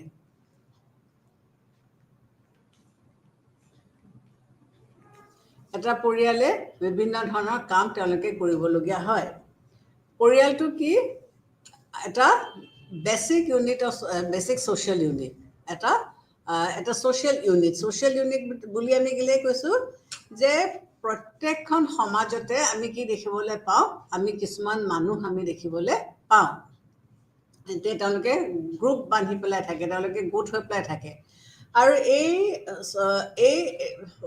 প্ৰত্যেকখন সমাজতে গ্ৰুপকে কিছুমান মানুহ থাকে যাক আমি এটা অস্তিত্ব দিছো তাক এটা ফ্যামিলি বুলি আমি কৈছো এখন সোসাইটি কেনেকৈ চলিব সোসাইটিখন চলিব যেতিয়া তাত মানুহ থাকিব এই মানুহখিনি কেনেকৈ আহিব যেতিয়া পৰিয়াল বান্ধি পেলাই তেওঁলোকে থাকিব এই পৰিয়ালটো নিয়ন্ত্ৰণ কোনে কৰিব ইনষ্টিটিউচন অফ ম্যাৰেজ বিবাহ পাশত আবদ্ধ হৈ পেলাই যেতিয়া এহাল পুৰুষ আৰু মহিলাই এখন ঘৰ বান্ধি থাকে তেতিয়া তেওঁলোকৰ যেতিয়া ল'ৰা ছোৱালী জন্ম হ'ব তেতিয়া এটা পৰিয়ালৰ গঠন কৰা হ'ব গতিকে বিয়াৰ মাধ্যমেৰে পৰিয়ালটোক সকলো পৰিয়ালৰ ৰিপ্ৰডাক্টিভ এক্টিভিটিজখিনি বিয়াৰ মাধ্যমেৰে ইয়াক নিয়ন্ত্ৰণ কৰা যায় গতিকে সোশ্যাল যদি ল'ৰা ছোৱালী এটা পৰিয়ালত ল'ৰা ছোৱালী নহয় তেতিয়াহ'লে সেই পৰিয়ালটোৰ যেতিয়া মুৰব্বীকেইজনৰ মৃত্যু হ'ব তেতিয়া সেই পৰিয়ালটো কি হ'ব সেইটো তাতে স্তব্ধ হৈ যাব তাতে শেষ হৈ যাব হয়নে নহয় লাইন নিবলৈ যিটো আমি ফ্যামিলি লাইন বুলি কওঁ ফ্যামিলি লিনেজ বুলি ইংলিছত কওঁ সেই ফ্যামিলি লাইনটো বা ফ্যামিলি লিনেজটো আগবঢ়াই নিবলৈ কোনো নাথাকিব গতিকে পৰিয়ালৰ মাধ্যমেৰে যেতিয়া ল'ৰা ছোৱালীক জন্ম দিয়া হয় তাক এটা লেজিটিমেচি দিয়া হয় যে তেওঁলোকৰ জন্ম দিয়া বা প্ৰক্ৰিয়াটো তেওঁলোকৰ এটা লেজিটিমেট ৰাইট আছে গতিকে যেতিয়া ফ্যামিলি কন্টিনিউ কৰিব তেতিয়াহে সমাজখন থাকিব ফ্যামিলিটো যদি শেষ হৈ কোনো ফ্যামিলি যদি নাথাকে তেতিয়াহ'লে সমাজ এখনো ক'ৰ পৰা থাকিব গতিকে ম্যাৰেজৰ মাধ্যমেৰে ফ্যামিলি প্ৰক্ৰিয়াটো বা ফ্যামিলি প্ৰক্ৰিয়া প্ৰচেছটো আগবঢ়াই নিয়াব পৰা যায়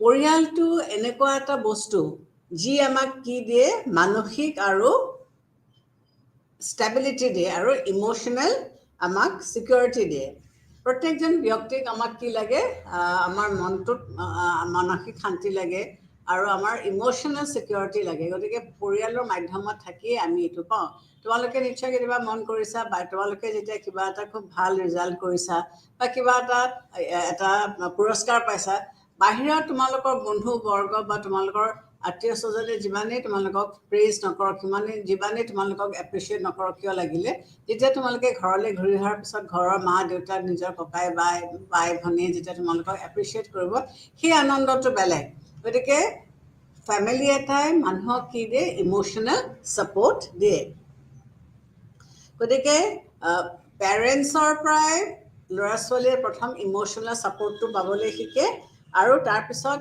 তেওঁলোকৰ যিবিলাক বাই ভনী ককাই ভাই আছে তেওঁলোকৰ পৰা তেওঁলোকে কি সুধে শিকিবলৈ পায় বা তেওঁলোকৰ পৰা কি পায় মৰম চেনেহ আদৰ এইবিলাক পায় গতিকে পৰিয়ালটো এনেকুৱা এটা গোট য'ত ল'ৰা ছোৱালীয়ে নিজকে মানে মুকলাই পেলাই ৰাখিব পাৰে ষ্ট্ৰেছ ষ্ট্ৰেইনৰ পৰা নিজকে ফ্ৰীকে ৰাখিব পাৰে যে মৰম চেনেহ ভাল পোৱা এইবিলাক চব ফ্যামিলিটোৰ মাধ্যমৰ পৰা তেওঁলোকে পায় ফ্যামিলিয়ে কেইবাটা কাম কৰিব লাগে বা কেইবাটাও ফাংচন তেওঁলোকৰ আছে স্পেচিয়েলি দুটা মেইন কাম আছে এটা হৈছে কি এছক্ৰিপশ্যন অফ দ্য ইণ্ডিভিজুৱেলছ আৰু এটা হৈছে কি আইডেণ্টিফিকেশ্যন অফ দ্য ইণ্ডিভিজুৱেল তাৰমানে ইণ্ডিভিজুৱেলটোৰ ছ'চাইটিখনত সি কোনটো ষ্টেটাছ পাব সেইটো তাৰ ফ্যামিলিটোৱে নিৰ্ধাৰণ কৰিব যদি ফ্যামিলিটো খুব হাইলি এডুকেটেড পৰিয়াল হয় তেতিয়াহ'লে সেই ব্যক্তিজন সেই পৰিয়ালটোৰ লগত সি জড়িত যেহেতু সেই পৰিয়ালটোত যেহেতু তাৰ জন্ম হৈছে গতিকে সেইটো তাৰ এছক্ৰিপশ্যন হ'ল গতিকে ফ্যামিলিটোৱে তাক সেই ষ্টেটাছটো ছ'চাইটিত দিলে এছক্ৰাইব হৈছে কি যিটোৱে তোমাক ফ্যামিলিটোৰ পৰা তুমি পাবা তোমাৰ এথনিচিটি তাৰমানে তুমি ক'ত জন্ম হৈছা তোমাৰ ধৰ্মটো কি তোমাৰ সংস্কৃতিটো কি তুমি ক'ত বসবাস কৰিছা তোমাৰ ৰেচিডেন্সিয়েল এৰিয়াটো তোমাৰ যিটো তোমাৰ ক্লাছ ষ্টেটাছ, এই গোটেইবিলাক বস্তু বা আমাৰ যিটো ৰাজনৈতিক ষ্টেটাছ আমি পাইছোঁ বা ৰাজনৈতিক যিটো ভাৱধাৰা আমাৰ আছে, এই গোটেইখিনি আমাক কি দিব? ছ'চাইটিখনে আমাক, আমাৰ ফেমিলিটোৰ পৰা আমি ছ'চাইটিয়ে আমি পাওঁ, আৰু সেইটোৱে আমাৰ আকৌ ছ'চাইটিক আমি দিওঁ। গতিকে এছক্ৰিপশ্যনত কৈছে আমি যিহেতু এখন ছ'চাইটিৰ সদস্য, গতিকে আমাৰ কিছুমান লিগেল আইনগত কিছুমান অধিকাৰ আছে, আৰু সেই আইনগত অধিকাৰসমূহ আমাৰ ধৰা লিগেল আইন বা কালচাৰেল সেইটো আমি ইনফৰ্মেল ট্ৰেডিশ্যনেল ৱেত আমি কিছুমান বস্তু পাওঁ, সেইটো আমাক ছ'চাইটিয়ে দিব। ফৰ এক্সাম্পল আমি আমেৰিকাৰ কথা ক'ব পাৰোঁ। আমেৰিকাত কি হৈছে, পেৰেণ্টছে ল'ৰা ছোৱালীক এটা পাৰ্টিকুলাৰ বয়সলৈকে খাদ্য যোগান কৰিব লাগিব। গতিকে যদি ল'ৰা ছোৱালীয়ে সেই খাদ্যখিনি যোগান ধৰিব নোৱাৰে, তেতিয়াহ'লে তেওঁলোকৰ এগেইনষ্টে আইনগতভাৱে ব্যৱস্থা ল'ব পাৰে। গতিকে সমাজত এই ফেমিলিটোৱেই হৈছে আমাৰ মূল গোট, য'ত আমি জীৱনৰ আৰম্ভণিতে আমি তাতেই জন্মগ্ৰহণ কৰিলোঁ। গতিকে সেই আৰম্ভণি প্ৰক্ৰিয়াটোত, আৰম্ভণি ষ্টেজটোত পৰিয়ালটোৰ পৰা আমি যিখিনি বস্তু পালোঁ বা যিখিনি বস্তু ল'লোঁ, সেইখিনিয়ে আমাক জীৱনৰ পিছৰ স্তৰত আমাক লৈ গুচি যাব। সামাজিকৰণৰ এটা প্ৰক্ৰিয়া, ছ'চিয়েলাইজেশ্যনৰ এটা প্ৰক্ৰিয়া। ছ'চিয়েলাইজেশ্যনৰ প্ৰক্ৰিয়া বুলি কেনেকৈ কওঁ? এতিয়া এটা পৰিয়াল আগবাঢ়ি যাবলৈ হ'লে মই অকণমান আগতে কৈছোঁ যে তেওঁলোকৰ মাক বাপেকৰ যিখিনি সন্তান আছে, সতি সন্ততি আছে, তেওঁলোকে তেওঁলোকৰ পিছৰ প্ৰজন্মকো তেওঁলোকে আগবঢ়াই নিব লাগিব। যদি সেইখিনিতে শেষ হৈ যায়, তেতিয়াহ'লে পৰিয়ালটো তাতে শেষ হৈ গ'ল, হয়নে নহয়? আগবাঢ়িবলৈতো একো নাথাকিলে। এতিয়া এই যে ল'ৰা ছোৱালীখিনি জন্ম পৰিয়ালটোত হ'ল, এতিয়া এটা কথা তোমালোকে মন কৰিবা যে এটা এটা পৰিয়ালৰ আমি ইণ্ডিভিজুৱেল ব্যক্তি বুলি কোৱা নাই, ইণ্ডিভিজুৱেল এটা ফেমিলি গ্ৰুপ, এখন সমাজত বহুত ফেমিলি আছে। প্ৰত্যেকটা ফেমিলিৰ নিজস্ব কিছুমান আইডেণ্টিটি আছে, নিজস্ব কিছুমান ট্ৰেডিশ্যনছ আছে, কাষ্টমছ আছে, ম'ৰ্ছ আছে। এই কাষ্টমছ, ট্ৰেডিশ্যনছ, বিলিভছ, ভেলিউজ, প্ৰমূল্য, এইবিলাক প্ৰত্যেকটা ফেমিলিয়ে কি কৰে? নিজে সদায় আদিম যুগৰ পৰা পালন কৰি আহিছে, আৰু এটাৰ পিছত ইটো জেনেৰেশ্যনলৈ তেওঁলোকে ট্ৰান্সমিট কৰি আহিছে। কিছুমান বস্তু ধৰা আইনে আমাক ফ'ৰ্চ কৰা নাই, আমি পৰিয়ালটো দেখি আহিছোঁ। গতিকে ককা আইতাই কৰিলে, ককা আইতাৰ পিছত মা দেউতাই কৰিলে, গতিকে মা দেউতাৰ পিছত এতিয়া মই কৰিছোঁ। এটা সাধাৰণ এক্সাম্পল দিলে তোমালোকে ভালকৈ বুজিবা। ফৰ এক্সাম্পল, গোসাঁই ঘৰত চাকি দিয়াটো। গোসাঁই ঘৰত চাকি দিয়াটো এইটো এটা আইনগতভাৱে বাধ্যতামূলক বস্তু নহয়, এইটো আমাৰ অন্তৰৰ ভিতৰত থকা এটা ধৰ্মীয় বিশ্বাস। আৰু এই বিশ্বাসটো আমি সৰুৰে পৰা কি দেখিছোঁ যে মা দেউতাই ৰাতিপুৱা ক'ৰবালৈ ওলাই যোৱাৰ আগতে বা ৰাতিপুৱা শুই উঠি সদায় গা পা ধুই গোসাঁই ঘৰত চাকি এগছ জ্বলাই তাৰ পিছতহে তেওঁলোকে খোৱা বোৱা বা অন্য কামত লাগে। গতিকে এইটো কি হৈছে, ট্ৰেডিশ্যনেলি এটা জেনেৰেশ্যনৰ পৰা এটা জেনেৰেশ্যনলৈ পাছ হৈ গৈছে। গতিকে যিবিলাক কাষ্টমছ, প্ৰথা, যিবিলাক প্ৰমূল্য, যিবিলাক ভেলিউজ বা যিবিলাক আমাৰ ট্ৰেডিশ্যনছ, যিবিলাক আমি যুগ যুগান্তৰ ধৰি কৰি আছোঁ, ধৰা বিহুটো এটা আমাৰ বাপতিসাহোন বস্তু। এইটোৰ লগত জড়িত যিবিলাক ৰীতি নীতি, নিয়ম কানুন আছে, সেইবিলাক আমাক ফেমিলিয়ে দিছে। এটা ফেমিলিয়ে আমাৰ ফেমিলিটোৱে আমাক দিছে, আকৌ আমি আমাৰ পিছৰ জেনেৰেশ্যনক আমি সেইখিনি দিম। গতিকে এই বস্তুখিনি চলি আহিছে। যেতিয়া ফেমিলিটোত কোনো মানুহ নাথাকিব, তেতিয়া এই ফেমিলিটোৰ সেই কামখিনি সেইখিনিতে বন্ধ হৈ যাব। গতিকে এইটো এটা সামাজিকৰণৰ এটা প্ৰক্ৰিয়া। সমাজত এজন ব্যক্তি হ'বলৈ আমাক যিখিনি ব্যৱস্থা, আমাক যিখিনি বস্তুৰ প্ৰয়োজন, মৰম, চেনেহ, ভাল পোৱা, বেয়া পোৱা, পৰিয়ালটোৰ লগত জড়িত আমাৰ যিবিলাক প্ৰথা, যিবিলাক ট্ৰেডিশ্যনছ, সেই গোটেইবিলাক আমাক ফেমিলিটোৱে আমালৈ দি দিছে। গতিকে সমাজীকৰণৰ ই এটা ডাঙৰ প্ৰক্ৰিয়া বা বস্তু। আৰু এইটোৱে কি কৰে, এই ছ'চিয়েলাইজেশ্যন প্ৰক্ৰিয়াটোৱে আমাক অন্যান্য বস্তুৰ লগত বা গ্ৰুপৰ লগত মাৰ্জ কৰি পেলাই আমাৰ এটা চেল্ফ বা নিজস্বতা এটা ওলায়। গতিকে এই ছ'চিয়েলাইজেশ্যন প্ৰক্ৰিয়াটো হৈছে এটা ইণ্টাৰনেলাইজেশ্যন প্ৰচেছ বা প্ৰক্ৰিয়া। আৰু এইটো প্ৰত্যেকজন ইণ্ডিভিজুৱেল ব্যক্তিয়ে তেওঁৰ পৰিয়ালটোৰ পৰা অনুকৰণ কৰে বা পায়। এখন সমাজত বা এটা পৰিয়ালত আমি কিছুমান কথা আমি শিকাওঁ যে এখন সমাজত আমি ভালকৈ বসবাস কৰিবলৈ হ'লে আমাক কিছুমান প্ৰমূল্যৰ দৰকাৰ। যেনেকৈ আমি মিছা কথা ক'ব নালাগিব বা আমাৰ কিছুমান নৈতিক শিক্ষা আমাক লাগে। এই মিছা কথা ক'ব নালাগে বা এই যিবিলাক নৈতিক শিক্ষা, এই নৈতিক শিক্ষাবিলাক আমাক কোনে দিব? আমাক আমাৰ ফেমিলি মেম্বাৰ্ছে দিব, হয়নে নহয়? পৰিয়ালৰ পৰাই আমি এই কথাবিলাক শিকিম। গতিকে এই প্ৰমূল্যবিলাক, এই ভেলিউজবিলাকে আমাক কি কৰিব? সমাজত বসবাস কৰিব পৰাকৈ এটা এজন সুস্থ সবল নাগৰিক হিচাপে আমাক গঢ় তুলি দিব বা গঢ়ি দিব। গতিকে এই যে প্ৰমূল্যবিলাকৰ লগত, এই কাষ্টম ট্ৰেডিশ্যনছবিলাকৰ লগত পৰিয়ালটোৱে আমাক পৰিচিত কৰি দিলে, সেইটোৱে আমাক কি কৰে? ভৱিষ্যত জীৱনত বৃহত্তৰ পৃথিৱীখনত খাপ খাই পেলাই চলিব পৰা গোটেই ব্যৱস্থাখিনি বা ইন্ধনখিনি আমাক যোগাই দিয়ে। গতিকে এই ছ'চিয়েলাইজেশ্যন প্ৰক্ৰিয়াটোৱে, এই সামাজিকৰণ প্ৰক্ৰিয়াটোৱে আমাক ভৱিষ্যতে এটা সুস্থ সবল জীৱন যাপন কৰিব পৰা গোটেই ব্যৱস্থাখিনি কৰি দিয়ে। আমাৰ যিটো ইম'শ্যনেল ফিলিংছ, এই ইম'শ্যনেল ফিলিংছখিনিও এই পৰিয়ালটোৱে আমাক আগবঢ়াই দিয়ে বা ধৰি দিয়ে। আমাৰ ব্যক্তিত্ব বিকাশ আমাৰ পৰিয়ালতে হয়। আমি যদি এটা সুস্থ সবল ভাল নৈতিক পৰিৱেশত আমি ডাঙৰ দীঘল হৈছোঁ, তেতিয়াহ'লে আমাৰ গ্ৰ'থটো বা ভৱিষ্যতে আমি ভাল ফাংচনিং ফেমিলি মেম্বাৰ হিচাপে আমি এখন সমাজত থাকিব পাৰিম। কিন্তু আমি কেতিয়াবা কওঁ কাৰোবাৰ কথা যে ইয়াৰ স্বভাৱ চৰিত্ৰ বেয়া বা ইয়াৰ ধৰণ কৰণবোৰ বেয়া, কাৰণ ইয়াৰ পৰিয়ালটোৱে ভালকৈ মানে শিক্ষা দিব পৰা নাই, তেতিয়াহ'লে আকৌ সেই গোটেই বস্তুটো ফেমিলি বেকগ্ৰাউণ্ডলৈ যাবগৈ, যে ফেমিলিটোৱে কেনেকৈ পালন কৰিছে বা ফেমিলিটোৱেনো কেনেকৈ তেওঁলোকক চোৱা চিতা কৰিছে। পৰিয়ালটো হৈছে এটা মাধ্যম, এটা মেকানিজম, যাৰ মাধ্যমেৰে আমি ল'ৰা ছোৱালীক শিক্ষা দীক্ষা দিওঁ, শোষণ কৰোঁ, শাসন কৰোঁ, শোষণ কৰা শব্দটো ভুল হৈছে, শাসন কৰোঁ, আৰু তেওঁলোকক আমি আমাৰ যিটো সাংস্কৃতিক লক্ষ্য, সেই সাংস্কৃতিক লক্ষ্যটোত উপনীত কৰাবলৈ আমি চেষ্টা কৰোঁ।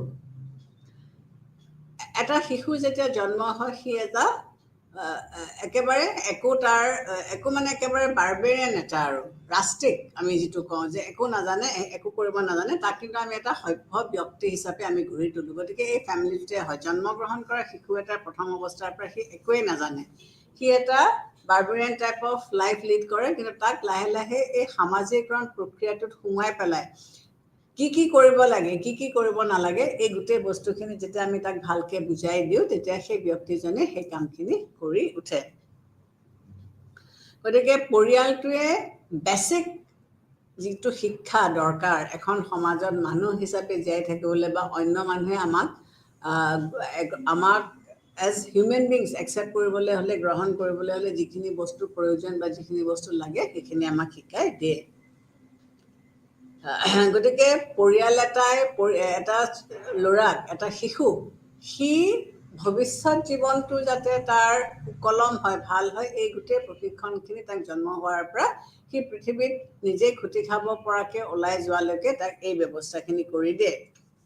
গতিকে সি পৰিয়ালটোৰ লগত কেনেকৈ মিলা মিছা কৰিছে, সি স্কুলৰ তাৰ সমবয়সী ল'ৰা ছোৱালীৰ লগত সি কেনেকৈ মিলা মিছা কৰিছে, বা সি বন্ধু বান্ধৱৰ লগত কেনেকৈ মিলা মিছা কৰিছে, বা ধৰ্ম এইবিলাক সি কেনেকৈ গ্ৰহণ কৰিছে, বা এইবিলাকে তাৰ পিছৰ জীৱনটো কিমান সুকলমে যাব সেইটো বুজায়।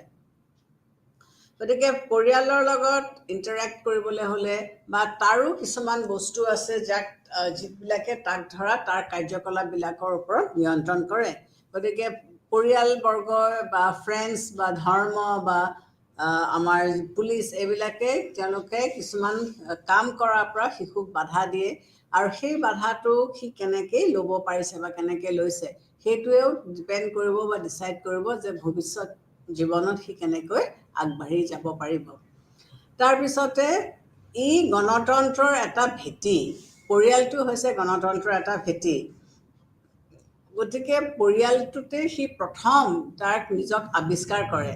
এটা শিশুৱে যেতিয়া জন্মগ্ৰহণ কৰে, সি ভোক লাগিলে কান্দাৰ বাহিৰে, টোপনি ধৰিলে কন্দাৰ বাহিৰে সি নিজকে প্ৰকাশ কৰিব নোৱাৰে। আজি তোমালোকৰ ষ্টেজটোত তোমালোকৰ ভোক লাগিছে, তোমালোকৰ পিয়াহ লাগিছে, তোমালোকৰ খং উঠিছে, তোমালোকৰ বেজাৰ লাগিছে, সেইখিনি কথা তোমালোকে প্ৰকাশ কৰিব পাৰিবা। কিন্তু এটা নতুনকৈ জন্ম লোৱা নৱজাত শিশু এটাই সেইখিনিতো প্ৰকাশ কৰিব নোৱাৰে। তাৰ মোড অফ এক্সপ্ৰেশ্যনটো কি হ'ব, যে সি ভোক লাগিলেও কান্দিব, সি ফুৰ্তি লাগিলেও কান্দিব কেৰেলি পাৰিব, সি তাৰ প্ৰকাশ মাধ্যমটো সেইটোৱে। কিন্তু ইয়াত ব্যক্তিজনে যেতিয়া এটা শিশুৱে যেতিয়া জন্মগ্ৰহণ কৰে, লাহে লাহে যেতিয়া সি ডাঙৰ হয় তেতিয়া সি তাৰ চৌদিশে কি আছে সি অনুভৱ কৰিবলৈ লয়। সি প্ৰথমতে মাকক চিনি পায়, তাৰপিছত সি দেউতাকক চিনি পায়, তাৰপিছতে সি তাৰ যদি সৰু ভাই ভণ্টি বা কিবা আছে বা ওচৰে পাঁজৰে থকা মাক দেউতাক যোন য'ত আছে সেই গোটেই মানুহখিনিকে সি চিনি পায়। গতিকে লাহে লাহে সি তাহাঁতৰ লগত যে সি তাহাঁতৰ গ্ৰুপটোৰে সি এটা অংগ সেইটো সি বুজি পায়, আৰু সেই গ্ৰুপটোৰ লগত সি মিলি থাকিব লাগিব, তাহাঁতৰ লগত সকলো বস্তু আদান প্ৰদান কৰিব লাগিব, শ্বেয়াৰ কৰিব লাগিব, মিলা মিছাকৈ থাকিব লাগিব। এই বস্তুখিনি সি কিন্তু ভালকৈ বুজি পায়। গতিকে তাতেই সি কি শিকে, কেনেকৈ সমিল মিলেৰে থাকিব লাগিব, ইটোৰ লগত সিটোৰ লগত কেনেকৈ সমিল মিলেৰে থাকিব লাগিব, বা কিবা এটা কাম কৰিম বুলি যেতিয়া সি প্ৰতিশ্ৰুতি দিছে সেই প্ৰতিশ্ৰুতিটো সি ৰাখিব পাৰিব লাগিব। সি যদি কাৰোবাক কৈছে যে আজি মই স্কুলৰ পৰা আহোঁতে তোমাৰ ছাতিটো দোকানত ভাল কৰিবলৈ ইচ্ছা, মই লৈ আহিম, সেই আনিব যে সি লাগে, সেইটো নকৰিলে যে তাৰ এটা ভুল হৈছে বা তাক হয়তো ঘৰত কোনোবাই শাস্তি দিব, সেইটো সি শিকিব লাগিব যে মোৰ যিটো কমিটমেণ্ট আছে, মই এইটো কাম কৰিম বুলি প্ৰতিশ্ৰুতি দিছোঁ, সেই প্ৰতিশ্ৰুতিটো মই ৰাখিব লাগিব। বাকী বাই ভনী বা আত্মীয় স্বজন বা পৰিয়ালটোত যোন য'ত আছে সকলোৰে লগত শ্বেয়াৰ কৰা, বস্তু বিনিয়োগ কৰা, মই তেওঁৰ পৰা লৈছোঁ ময়ো তেওঁক দিছোঁ, সেই আদান প্ৰদানটোৰ কথা তেওঁ শিকিব লাগিব। দৰকাৰ পৰিলে ছেক্ৰিফাইচ কৰা, বা তেওঁ যদি কোনোবাই তেওঁৰ ওপৰত কিবা ৰুলছ বা নিয়ম বান্ধি দিছে তেতিয়াহ'লে সেইটোকো তেওঁ মানিব লাগিব, অবিডিয়েঞ্চ, তেওঁ সেইটো মানাটো। গতিকে এই বস্তুখিনি শিকিলে যে শ্বেয়াৰ কৰিলে, কমিটমেণ্ট, তাৰপিছতে যিকোনো এটা বস্তু বাধ্যতামূলকভাৱে তেওঁৰ ওপৰত জাপি দিলে তেওঁ সেইটো দৰকাৰ পৰিলে মানিব লাগিব। এইবিলাকে তেওঁ কি কৰে, আমাৰ যিটো ছেল্ফ গভৰ্নেন্স বা আমাৰ যিটো স্বায়ত্ব শাসন, এই স্বায়ত্ব শাসনৰ কাৰণে তেওঁক উপযোগী কৰি তোলে। গতিকে আমি আদান প্ৰদান কৰা, আমাৰ কিবা এটা কমিটমেণ্ট কৰা, এই বস্তুখিনি যদি আমি কৰি নথওঁ বা নিশিকো তেতিয়াহ'লে আমি সমাজত মিলা মিছাকৈ আমি জীয়াই থাকিব নোৱাৰিম। গতিকে এইখিনিয়ে আমাক কি কৰিছে, পৰিয়ালটোৱে আমাক এই শিক্ষাখিনি দিয়াৰ কাৰণে আমাৰ ভৱিষ্যত জীৱনত আমি এটা যিকোনো এটা চৰকাৰ প্ৰক্ৰিয়া, সেই স্বায়ত্ব শাসনেই হওক বা অন্য চৰকাৰী প্ৰক্ৰিয়াতে হওক বা অন্য অনুষ্ঠান প্ৰতিষ্ঠানতে হওক, আমি এটা ষ্টেবল ব্ৰেইন লৈ আমি আগবাঢ়ি ওলাই যাব পাৰিম। ল'ৰা ছোৱালীয়ে কি কৰে, মাক বাপেকৰ পৰাই সকলো বস্তু শিকে, যে পৰিয়ালত যদি সকলো বস্তু প্ৰচুৰ পৰিমাণে আছে সেইখিনিও তেওঁলোকে কেনেকৈ ভালকৈ অপব্যয় নকৰাকৈ গ্ৰহণ কৰিব লাগে সেইটোও শিকে। যদি কিবা কাৰণে কিবা বস্তু শ্বৰ্ট পৰিছে, টনাটনি হৈছে, তেতিয়াহ'লে সেইটো কেনেকৈ নিজৰ ভিতৰতে ভাগ কৰি সকলোৱে পোৱাকৈ ব্যৱহাৰ কৰিব পাৰি বা খাব পাৰি, সেইটো বস্তু তেওঁলোকে শিকে। বেলেগৰ কাৰণে যে কিবা এটা কৰিব লাগে, ঘৰত কোনোবা এজন ব্যক্তিৰ অসুখ হৈছে, গতিকে সেই অসুখ হ'লে তেওঁক মই কেনেকৈ চোৱা চিতা কৰিব লাগিব বা তেওঁৰ দায়িত্বটো মই কেনেকৈ ল'ম, এই গোটেই বস্তুখিনি আমি এটা পৰিয়ালতে শিকোঁ। গতিকে ইয়াৰ উপৰি আমি দৰকাৰ পৰিলে সমালোচনা কৰিবও পাৰিব লাগিব। পৰিয়ালত সকলো মানুহে যে সকলো কাম শুদ্ধকৈ কৰিছে তেনে নহয়, কেতিয়াবা কেতিয়াবা তেওঁলোকে কিছুমান কাম ভুলকৈও কৰিব পাৰে, সেই ভুলকৈ কৰিলেও আমি তেওঁলোকক সমালোচনা কৰিব পাৰিব লাগিব। তাৰ উপৰি আমি ইটোক সিটোক সন্মান দিব পাৰিব লাগিব, আৰু ইটোৰ সিটোৰ প্ৰতি আমাৰ যিটো সহযোগিতা, সেই সহযোগিতা বা কোঅপাৰেশ্যনটো থাকিব লাগিব। গতিকে আমি ইয়াত বিভিন্ন ধৰণৰ পৰিয়ালটোৰ মাজত থাকি পেলাই আমি আদান প্ৰদান কৰিবলৈ শিকালোঁ, সহযোগিতা কৰিবলৈ শিকালোঁ, দৰকাৰ পৰিলে সমালোচনা কৰিবলৈ শিকালোঁ। এই বস্তুখিনিয়ে হৈছে এখন গণতন্ত্ৰ আটাইতকৈ প্ৰয়োজন।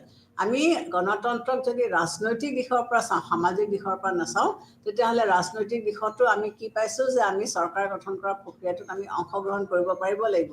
এটা পৰিয়ালত মাক বাপেকে কি কৰে, ল'ৰা ছোৱালীক কিছুমান কৰ্তব্য দিয়ে আৰু কাম দিয়ে, আৰু সেই কামখিনি ল'ৰা ছোৱালীয়ে যেতিয়া সুকলমে কৰি আনে, তাৰমানে তেওঁলোকে কি বুজাইছে যে গণতান্ত্ৰিক সমাজ এখনত থাকিব পৰাকৈ মাক বাপেকে বা সেই পৰিয়ালটোৱে ল'ৰা ছোৱালীকেইটাক তেনেকৈ তুলিছে।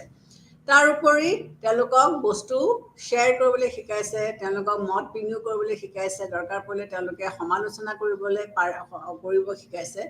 এইবিলাকে এখন সমাজত ল'ৰা ছোৱালীক ছেল্ফ ডিপেণ্ডেণ্ট ডাঙৰ কৰিবলৈ বিচাৰিছে বা চেষ্টা কৰিছে বা এইটো প্ৰক্ৰিয়াত ছাকচেছফুল হৈছে।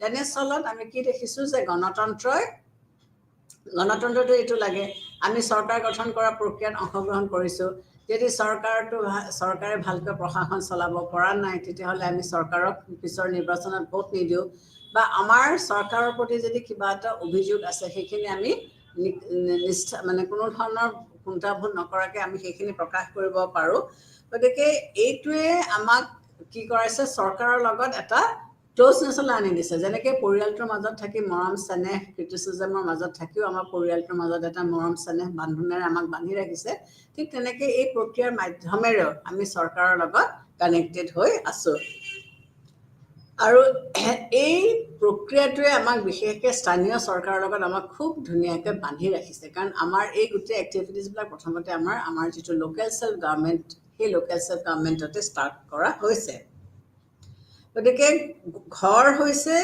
হোম বা যিটোক আমি পৰিয়াল বুলি কওঁ এইটোৱে হৈছে প্ৰথম শিক্ষাৰ ষ্টেপ ইয়াতে আমি সকলো শিকোঁ কাৰণ শিশু এটা বায়'লজিকেল অৰ্গেনৰ পৰা সি এজন সমাজত সুস্থ সবল ব্যক্তি হ'বলৈ তেওঁ ঘৰতেই শিকে গোটেই ঘৰ এখনত যিখিনি কথা শিকিব সেইটোৱে গোটেই জীৱনটো তেওঁৰ জীৱনত তাৰ এটা প্ৰভাৱ পেলাব ভাল কথা শিকিলে সি জীৱনত ভাল মানুহ হ'ব যদি পৰিয়ালটোৱে তাক ভাল নীতি শিক্ষা পৰা আৰম্ভ কৰি তাক কোনো ধৰণৰ শিক্ষা দীক্ষা দিব পৰা নাই তেতিয়াহ'লে সি এজন ভাল ব্যক্তি হৈ কেতিয়াও ডাঙৰ হ'ব নোৱাৰিব গতিকে ঘৰখনেই হৈছে গণতন্ত্ৰৰ মূল ভেটি ঘৰখনত যিখিনি শিক্ষা দীক্ষা আমি লওঁ বা আমি পাওঁ সেইখিনি আমাক আগবঢ়াই নিব পাৰে গতিকে পৰিয়ালটো হৈছে সামাজিকৰণৰ প্ৰথম বা ফাৰ্ষ্ট ইউনিট বা প্ৰথম সংস্থা আৰু ইয়াতে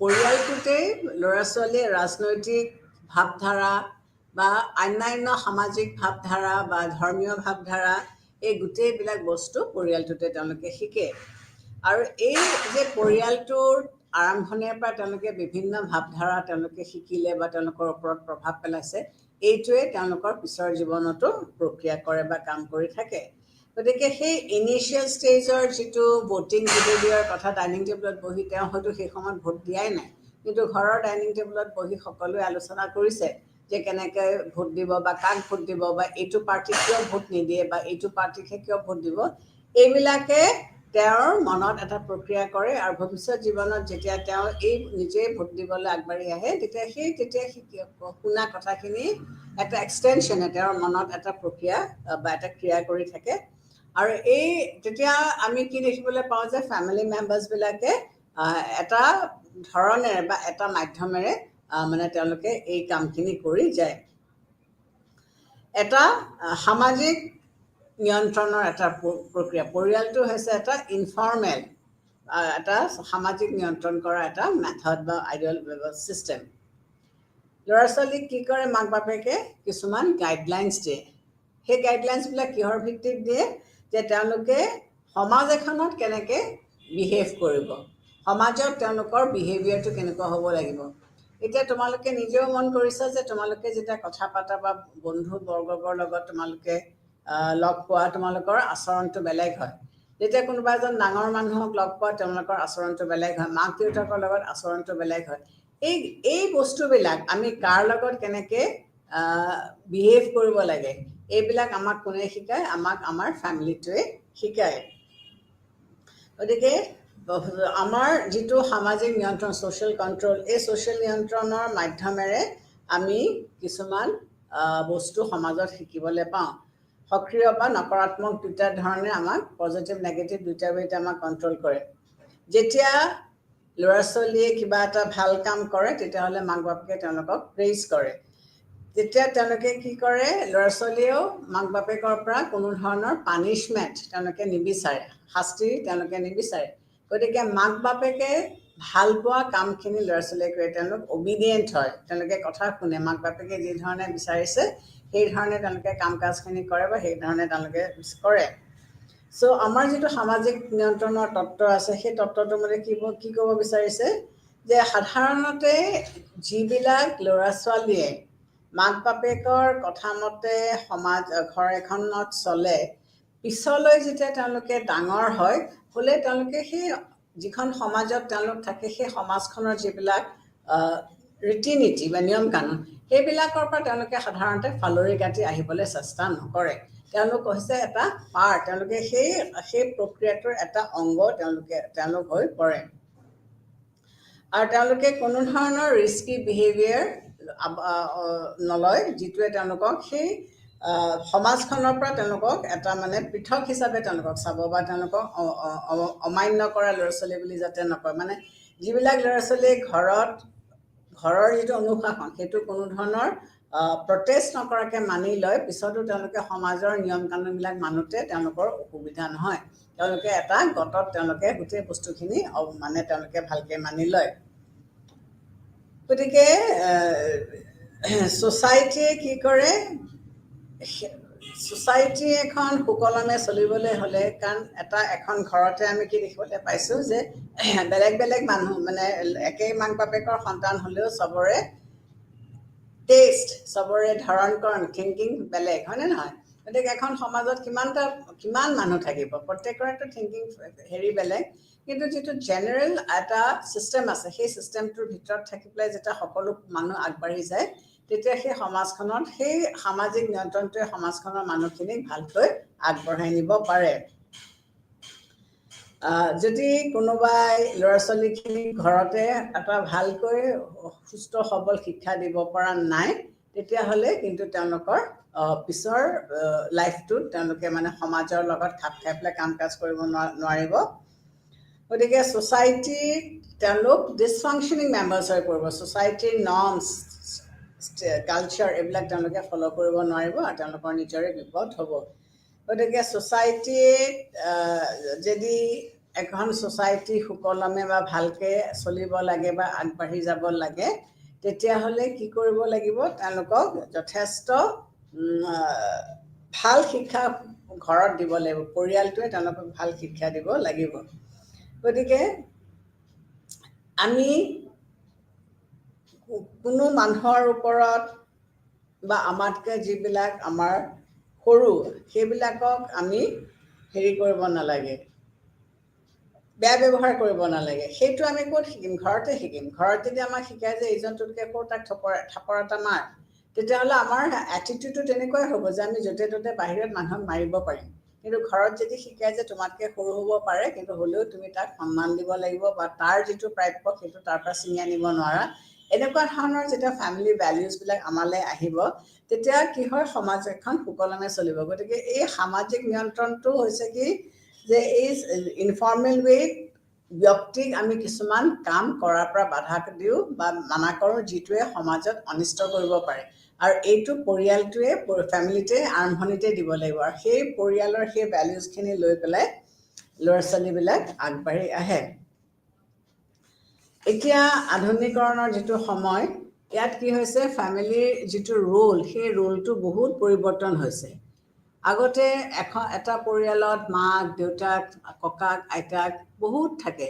গতিকে মাক বাপেক যদি কিবা কাৰণে কামত ব্যস্তও হৈ আছে, ককাক আইতাক বা মাহী পেহী এইবিলাক থাকে, যোনে পৰিয়ালটোৰ বা সেই ল'ৰা ছোৱালীখিনিৰ দায়িত্ব লয়।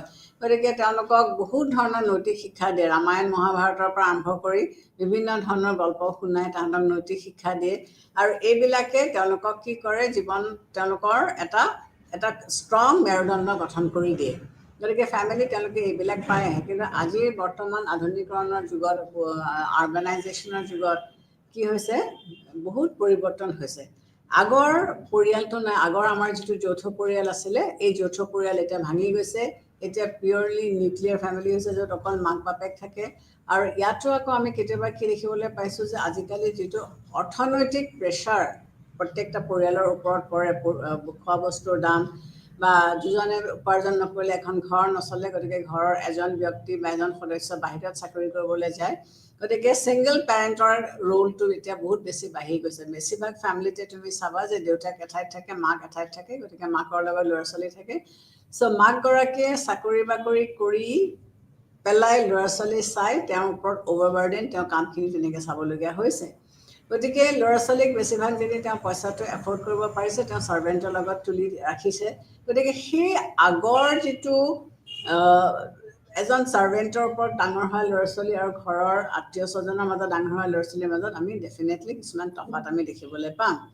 গতিকে এই চেঞ্জিং যিটো ৰোল সেই ৰোলটোৱে পৰিয়ালৰ যিটো নিভ বুলি আমি কওঁ সেইটোক যথেষ্ট হেম্পাৰ কৰিছে গতিকে ছিংগল পেৰেণ্টছৰ সংখ্যাটো বাঢ়িছে তাৰপিছতে ডাইভৰ্চৰ ৰেটটো বাঢ়িছে তাৰপিছতে চেৰগেচি ৰোলটো বাঢ়িছে বা নিউক্লিয়াৰ ফেমিলিটো বাঢ়িছে আজিকালি কোনেও জইণ্ট ফেমিলি থাকিব নিবিচাৰে কাৰণ জইণ্ট ফেমিলিত কি হয় সকলোৰে ধৰণ কৰণ নিয়ম কানুন একোবোৰ নিমিলে গতিকে এইটোৱে কি কৰিছে পৰিয়ালৰ যিটো ভেটি সেই ভেটিটো লৰাই দিছে গতিকে এনে স্থলত এই পৰিৱৰ্তিত ব্যৱস্থাত ষ্টেট এখনৰ ভূমিকা কি সেইটো আমি জানিব লাগিব যে আমি আজি যিটো ক'লোঁ যে এখন ষ্টেটৰ লগত ফেমিলিৰ ৰোল কি আমি এতিয়া ডিছকাছ কৰিলোঁ যে ফেমিলি এটাই কেনেকৈ এটা শিশু একো নজনা বায়'লজিকেল অৰ্গেন এটাক কেনেকৈ এজন ফাংচনিং ব্যক্তি হিচাপে ডাঙৰ দীঘল কৰে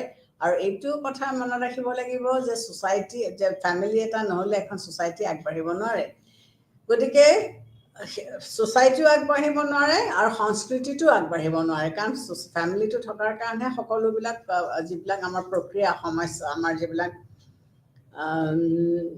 যিবিলাক আমাৰ ৰীতি নীতি নিয়ম কানুন ট্ৰেডিশ্যনছ ফ'কৱেজ কালচাৰ্ছ এইবিলাক আমি এটা পৰিয়ালৰ পৰা এটা পৰিয়াললৈ পাছ কৰি দিছোঁ এইবিলাক লাহেকৈ নাইকিয়া হৈ যাব এতিয়া ফেমিলিটোৰ বিষয়ে জানিব যাওঁতে মই অকণমান জইণ্ট ফেমিলিৰ বিষয়ে কওঁ যিটো যৌথ পৰিয়াল বুলি কওঁ এটা সময়ত যৌথ পৰিয়ালটো খুবেই কমন আছিলে বিশেষকৈ ভাৰতবৰ্ষত কিন্তু এতিয়া লাহে লাহে যৌথ পৰিয়ালৰো ডিছইণ্টিগ্ৰেশ্যন বা যৌথ পৰিয়ালো লাহে লাহে নাইকিয়া হৈ গৈছে যৌথ পৰিয়ালৰ বৈশিষ্ট্যটো হৈছিলে কি যে মাক বাপেকৰ লগতে ককাক আইতাক আৰু অন্যান্য আত্মীয় স্বজন একেলগে একেখন ঘৰতে তেওঁলোকে বসবাস কৰিছিলে আৰু তেতিয়া কি হৈছিলে আমাৰ বিশেষকৈ কৃষিজীৱী সমাজ আছিলে আৰু এই কৃষিজীৱী সমাজত যেতিয়া ঘৰৰ সকলোবিলাক পুৰুষ মহিলা সকলোৱে খেতি পথাৰলৈ ওলাই যায় তেতিয়া সৰু সৰু ল'ৰা ছোৱালীখিনি ঘৰত থাকিলে তেতিয়া সেই আইতাক বা বয়সীয়া মাহী পেহী কোনোবা যদি আছে তেওঁলোকে চোৱা চিতা কৰিছিলে গতিকে যৌথ পৰিয়ালত কি হৈছিলে পৰিয়ালটোত তেওঁলোকে সেই ঘৰত থকা শিশুসকলক এই ঘৰত থকা বাকী আত্মীয় স্বজনে বিভিন্ন ধৰণৰ শিক্ষা দিছিলে আৰু তেওঁলোকক চোৱা চিতা কৰিছিলে তাৰপিছত হৈছে কি এটা কমন কিটচেন পাকঘৰটো সমূহীয়া সেই একেখন পাকঘৰতে সকলো মানুহৰ কাৰণে ৰান্ধে আৰু তাত কেতিয়াও মানে মই এইটো নাখাওঁ মই সেইটো নাখাওঁ সেইটো নহয় পৰিয়ালটোৰ কাৰণে যি ৰান্ধিছে সকলো মানুহে ঘৰৰ মুৰব্বীৰ পৰা একেবাৰে কনিষ্ঠজনলৈকে সকলোৱে সেই সমূহীয়া কিটচেনটোতে খাব গতিকে তাত জইণ্ট কিটচেনটোৱে হৈছে মানে জইণ্ট ফেমিলিৰ এটা মূল বৈশিষ্ট্য তাৰোপৰি তাত কি হয় সম্পত্তিটো যৌথভাৱে থাকে ফ্ৰেগমেণ্টেড নহয় ভাগ ভাগ হৈ নাযায় এতিয়া নিউক্লিয়াৰ হৈ যোৱাৰ লগে লগে প্ৰত্যেকজন ব্যক্তিয়ে নিজৰ নিজৰ সম্পত্তিটো লৈ চহৰৰ পৰা গাঁৱৰ পৰা চহৰলৈ তেওঁলোক ওলাই গুচি আহিলে গতিকে গাঁৱত আৰু সেই যৌথ পৰিয়ালৰ হেৰিটো সম্পত্তিও নাই যৌথ পৰিয়ালো আমি দেখিবলৈ নাপাওঁ কাৰণ কি হৈছে আৰবানাইজেশ্যন যিটো হৈছে সেইটোত মানুহে দেখিছে যে গাঁৱত থাকিলে তেওঁলোকৰ বেছি উন্নতি নহয় গতিকে তেওঁলোকে লাহেকৈ চহৰলৈ ওলাই আহিবলৈ ধৰিছে আৰু চহৰত থাকি পেলাই তেওঁলোকে ইণ্ডাষ্ট্ৰীবিলাকত তেওঁলোকে চাকৰি বাকৰি কৰিবলৈ ধৰিছে আৰু তেওঁলোকে ল'ৰা ছোৱালীবিলাকক এটা বেলেগ ধৰণৰ শিক্ষা দীক্ষা দি পেলাই তেওঁলোকে ৰাখিবৰ কাৰণে চেষ্টা কৰিছে আৰু যৌথ পৰিয়ালৰ আৰু এটা বৈশিষ্ট্য হৈছে কি যিজন ঘৰৰ মুৰব্বী সাধাৰণতে আমাৰ সমাজখন পুৰুষতান্ত্ৰিক সমাজ আৰু পুৰুষতান্ত্ৰিক সমাজত যিজন আটাইতকৈ ডাঙৰ বয়সস্থ লোক তেওঁৱে হৈছে ঘৰখনৰ মুৰব্বী আৰু এই ঘৰখনৰ মুৰব্বীয়ে যিখিনি কথা কয় বা যেনেকৈ নিয়ন্ত্ৰণ কৰে কোনো মানুহে কিন্তু তাক নুই কৰিব নোৱাৰে ঘৰত থকা বাকী সদস্যসকলে তাক নুই নকৰে গতিকে সকলোৱে এই যিটো শাসন এই শাসনটো মানি লয় কিন্তু মই অকণমান দেৰি আগতেও তোমালোকক কৈছোঁ যে বিভিন্ন কাৰণত এতিয়া জইণ্ট ফেমিলিটো আমি দেখিবলৈ নাপাওঁ জইণ্ট ফেমিলিটো কি হৈছে ভাঙি গৈছে ভাঙি যোৱাৰ বেলেগ বেলেগ কাৰণ মই কৈছোঁ যে এটা হৈছে কি আৰবানাইজেশ্যন চহৰলৈ মানুহবিলাকে ঢাপলি মেলিছে তাৰোপৰি মানুহবিলাকে যেতিয়া অলপমান শিক্ষা দীক্ষা পাইছে তেওঁলোকে দেখিছে যে চহৰত চাকৰি বাকৰিৰ সুবিধা বেছি গতিকে সেই যৌথ পৰিয়ালৰ পৰা তেওঁলোক ওলাই আহিবলৈ বিচাৰিছে তৃতীয়তে হৈছে কি আজিকালি মাইকী মানুহসকলেও সমানে পঢ়া শুনা কৰে গতিকে তেওঁলোকে গাঁৱত থাকি খেতি বাতিত বহাবলৈ তেওঁলোকে ইচ্ছা নকৰে, তেওঁলোকে চহৰলৈ আহি পেলাই অফিচত চাকৰি কৰিবলৈ ইচ্ছা কৰে। আৰু যিহেতু দুজন ব্যক্তিয়ে চাকৰি নকৰিলে এখন ঘৰ চলাটো অসুবিধা, গতিকে মাইকী মানুহ ইয়াত সমানে চাকৰি বাকৰি কৰিবলৈ আগবাঢ়ি ওলাই আহে। গতিকে যিটো যৌথ পৰিয়ালৰ যিটো বান্ধোন আছিল, এই বিভিন্ন কাৰণত এই যৌথ পৰিয়ালৰ বান্ধোনবিলাক আমি কিন্তু লাহে লাহে কি দেখিবলৈ পাইছোঁ যে নাইকিয়া হৈ গৈছে। এতিয়া আমি চাওঁ যে আমি অলৰেডি চালোঁ যে পৰিয়াল বুলি কওঁতে আমি কি বুজোঁ বা যৌথ পৰিয়াল বুলি কওঁতে আমি কি বুজিছোঁ, আমিতো এইখিনি দেখিলোৱে। এতিয়া আমি চাওঁ যে পৰিয়ালৰ লগত বা পৰিয়ালটোৰ লগত ষ্টেট এখনৰ কেনেকৈ ষ্টেট এখনে নিয়ন্ত্ৰণ কৰে বা কি সম্পৰ্ক, কেনেকুৱা ধৰণৰ সম্পৰ্ক আমি দেখিবলৈ পাওঁ। আমি আগৰ যিবিলাক গ্ৰীক নগৰ ৰাষ্ট্ৰ, এই গ্ৰীক নগৰ ৰাষ্ট্ৰবিলাককে আমি কি কৰিছিলোঁ যে তেওঁলোকক আমি আইডিয়েল ষ্টেট হিচাপে লৈছিলোঁ। আৰু এই গ্ৰীক নগৰ ৰাষ্ট্ৰবিলাকে কি কৰিছিলে বা কেনেকৈ পৰিয়ালটোক কি ধৰণে চাইছিলে, পৰিয়ালটোৰ প্ৰতি তেওঁলোকৰ কি ধৰণৰ ভাৱধাৰা আছিলে। তেওঁলোকে কি কৈছিলে যে ফেমিলিটোক, যিবিলাক গ্ৰীক পলিটিকেল থিংকাৰ্ছ আছিলে, সেই গ্ৰীক পলিটিকেল থিংকাৰ্ছবিলাকে পৰিয়ালটোক এটা ব্যক্তিগত গোট বুলি ভাবিছিলে, এটা প্ৰাইভেট ইউনিট বুলি ভাবিছিলে। আৰু তেওঁলোকে কি বিচাৰিছিলে যে ৰাষ্ট্ৰই পৰিয়ালৰ কাৰ্যকলাপত মানে হস্তক্ষেপ কৰিব নালাগে। তেওঁলোকে অহস্তক্ষেপ নীতিৰ কথা তেওঁলোকে কৈছিলে যে পৰিয়ালটো হৈছে এটা প্ৰাইভেট গ্ৰুপ আৰু এই প্ৰাইভেট গ্ৰুপত ষ্টেটে ইণ্টাৰফেয়াৰ কৰিব নালাগে। কিন্তু তেওঁলোকৰ যিজন তেওঁলোকৰ মেইন পলিটিকেল ফিলচফাৰ, আমি তেওঁৰ নাম ল'ব পাৰোঁ প্লেটো। প্লেটো কিন্তু অকণমান ব্যতিক্ৰমী আছিলে, তেওঁ ঠিক সেইধৰণে তেওঁ ভবা নাছিলে। প্লেটোৱে কি কৈছিলে, তেওঁ পৰিয়ালটো ৰাষ্ট্ৰৰ ওচৰত জাপি দিছিলে। তেওঁৰ ষ্টেটৰ ইণ্টাৰফেৰেঞ্চটো একেবাৰে নিবিচৰা নহয়। তেওঁৰ যিখন কিতাপ দ্য ৰিপাব্লিক, সেই ৰিপাব্লিকত তেওঁ কি কৈছিলে যে শিক্ষা, ল'ৰা ছোৱালী আৰু সম্পত্তি, এইটোত কালেক্টিভ অ'নাৰশ্বিপ থাকিব লাগে। যে এইটো বস্তু তেওঁ কি বিচাৰিছে যে কালেক্টিভ অ'নাৰশ্বিপ থাকিব লাগে। কালেক্টিভ অ'নাৰশ্বিপ থাকিলে কি হয়, তেওঁৰ যিখন আইডিয়েল ষ্টেট, সেই আইডিয়েল ষ্টেটত তেওঁ কি কৈছিলে যে ৰজা বা যোনে প্ৰশাসন চলাব, তেতিয়া তেওঁ ক্ষোভ, গ্ৰীড এইবিলাক তেওঁৰ নাথাকে। তেওঁ কি ক'ব বিচাৰিছে যে প্ৰাইভেট প্ৰপাৰ্টি আৰু পৰিয়াল হৈছে আটাইতকৈ মানে ইভেল কাৰণ। যে পৰিয়াল আৰু যদি ব্যক্তিগত সম্পত্তি থাকে আৰু সেইটো যদি ৰাষ্ট্ৰই পৰিচালনা কৰে, তেতিয়াহ'লে তেওঁ কি কৈছে যে মানুহৰ ক্ষোভ, মানুহৰ গ্ৰীড এইবিলাক বাঢ়ি যাব, বেছি হৈ যাব। গতিকে তেওঁ সেইটো বাধা দিব বিচাৰিছে। আৰু সেইকাৰণে তেওঁ কৈছে যে কমিউনিজম অফ প্ৰপাৰ্টি বা সম্পত্তি বা শিক্ষা এইবিলাক চব ষ্টেটৰ দ্বাৰা নিয়ন্ত্ৰিত হ'ব লাগে। তাৰ ওপৰত তেওঁ কি কৈছে, মানুহৰ ৰাষ্ট্ৰখনৰ প্ৰতি আনুগত্যতা, তেওঁৰ যিটো লয়েলিটি, সেইটো লাহে লাহে কমি যাব। আৰু তেওঁৰ হেৰিটো কোনফাললৈ ধাউতি খাব, তেওঁৰ পৰিয়ালটো আৰু তেওঁৰ সম্পত্তিটো। প্ৰত্যেকজন ব্যক্তিয়ে কি বিচাৰিব, সম্পত্তি ইনক্ৰিজ কৰিবলৈ বিচাৰিব। প্ৰত্যেকজন ব্যক্তিৰ ক্ষোভ, লোভ এইবোৰ বাঢ়ি যাব। গতিকে এই ক্ষোভ, লোভ এইবিলাক যেতিয়া বাঢ়ি যাব, তেতিয়া তেওঁ কি হ'ব, গ্ৰীডি হৈ পৰিব আৰু তেতিয়া তেওঁ ভালকৈ কাম নকৰে।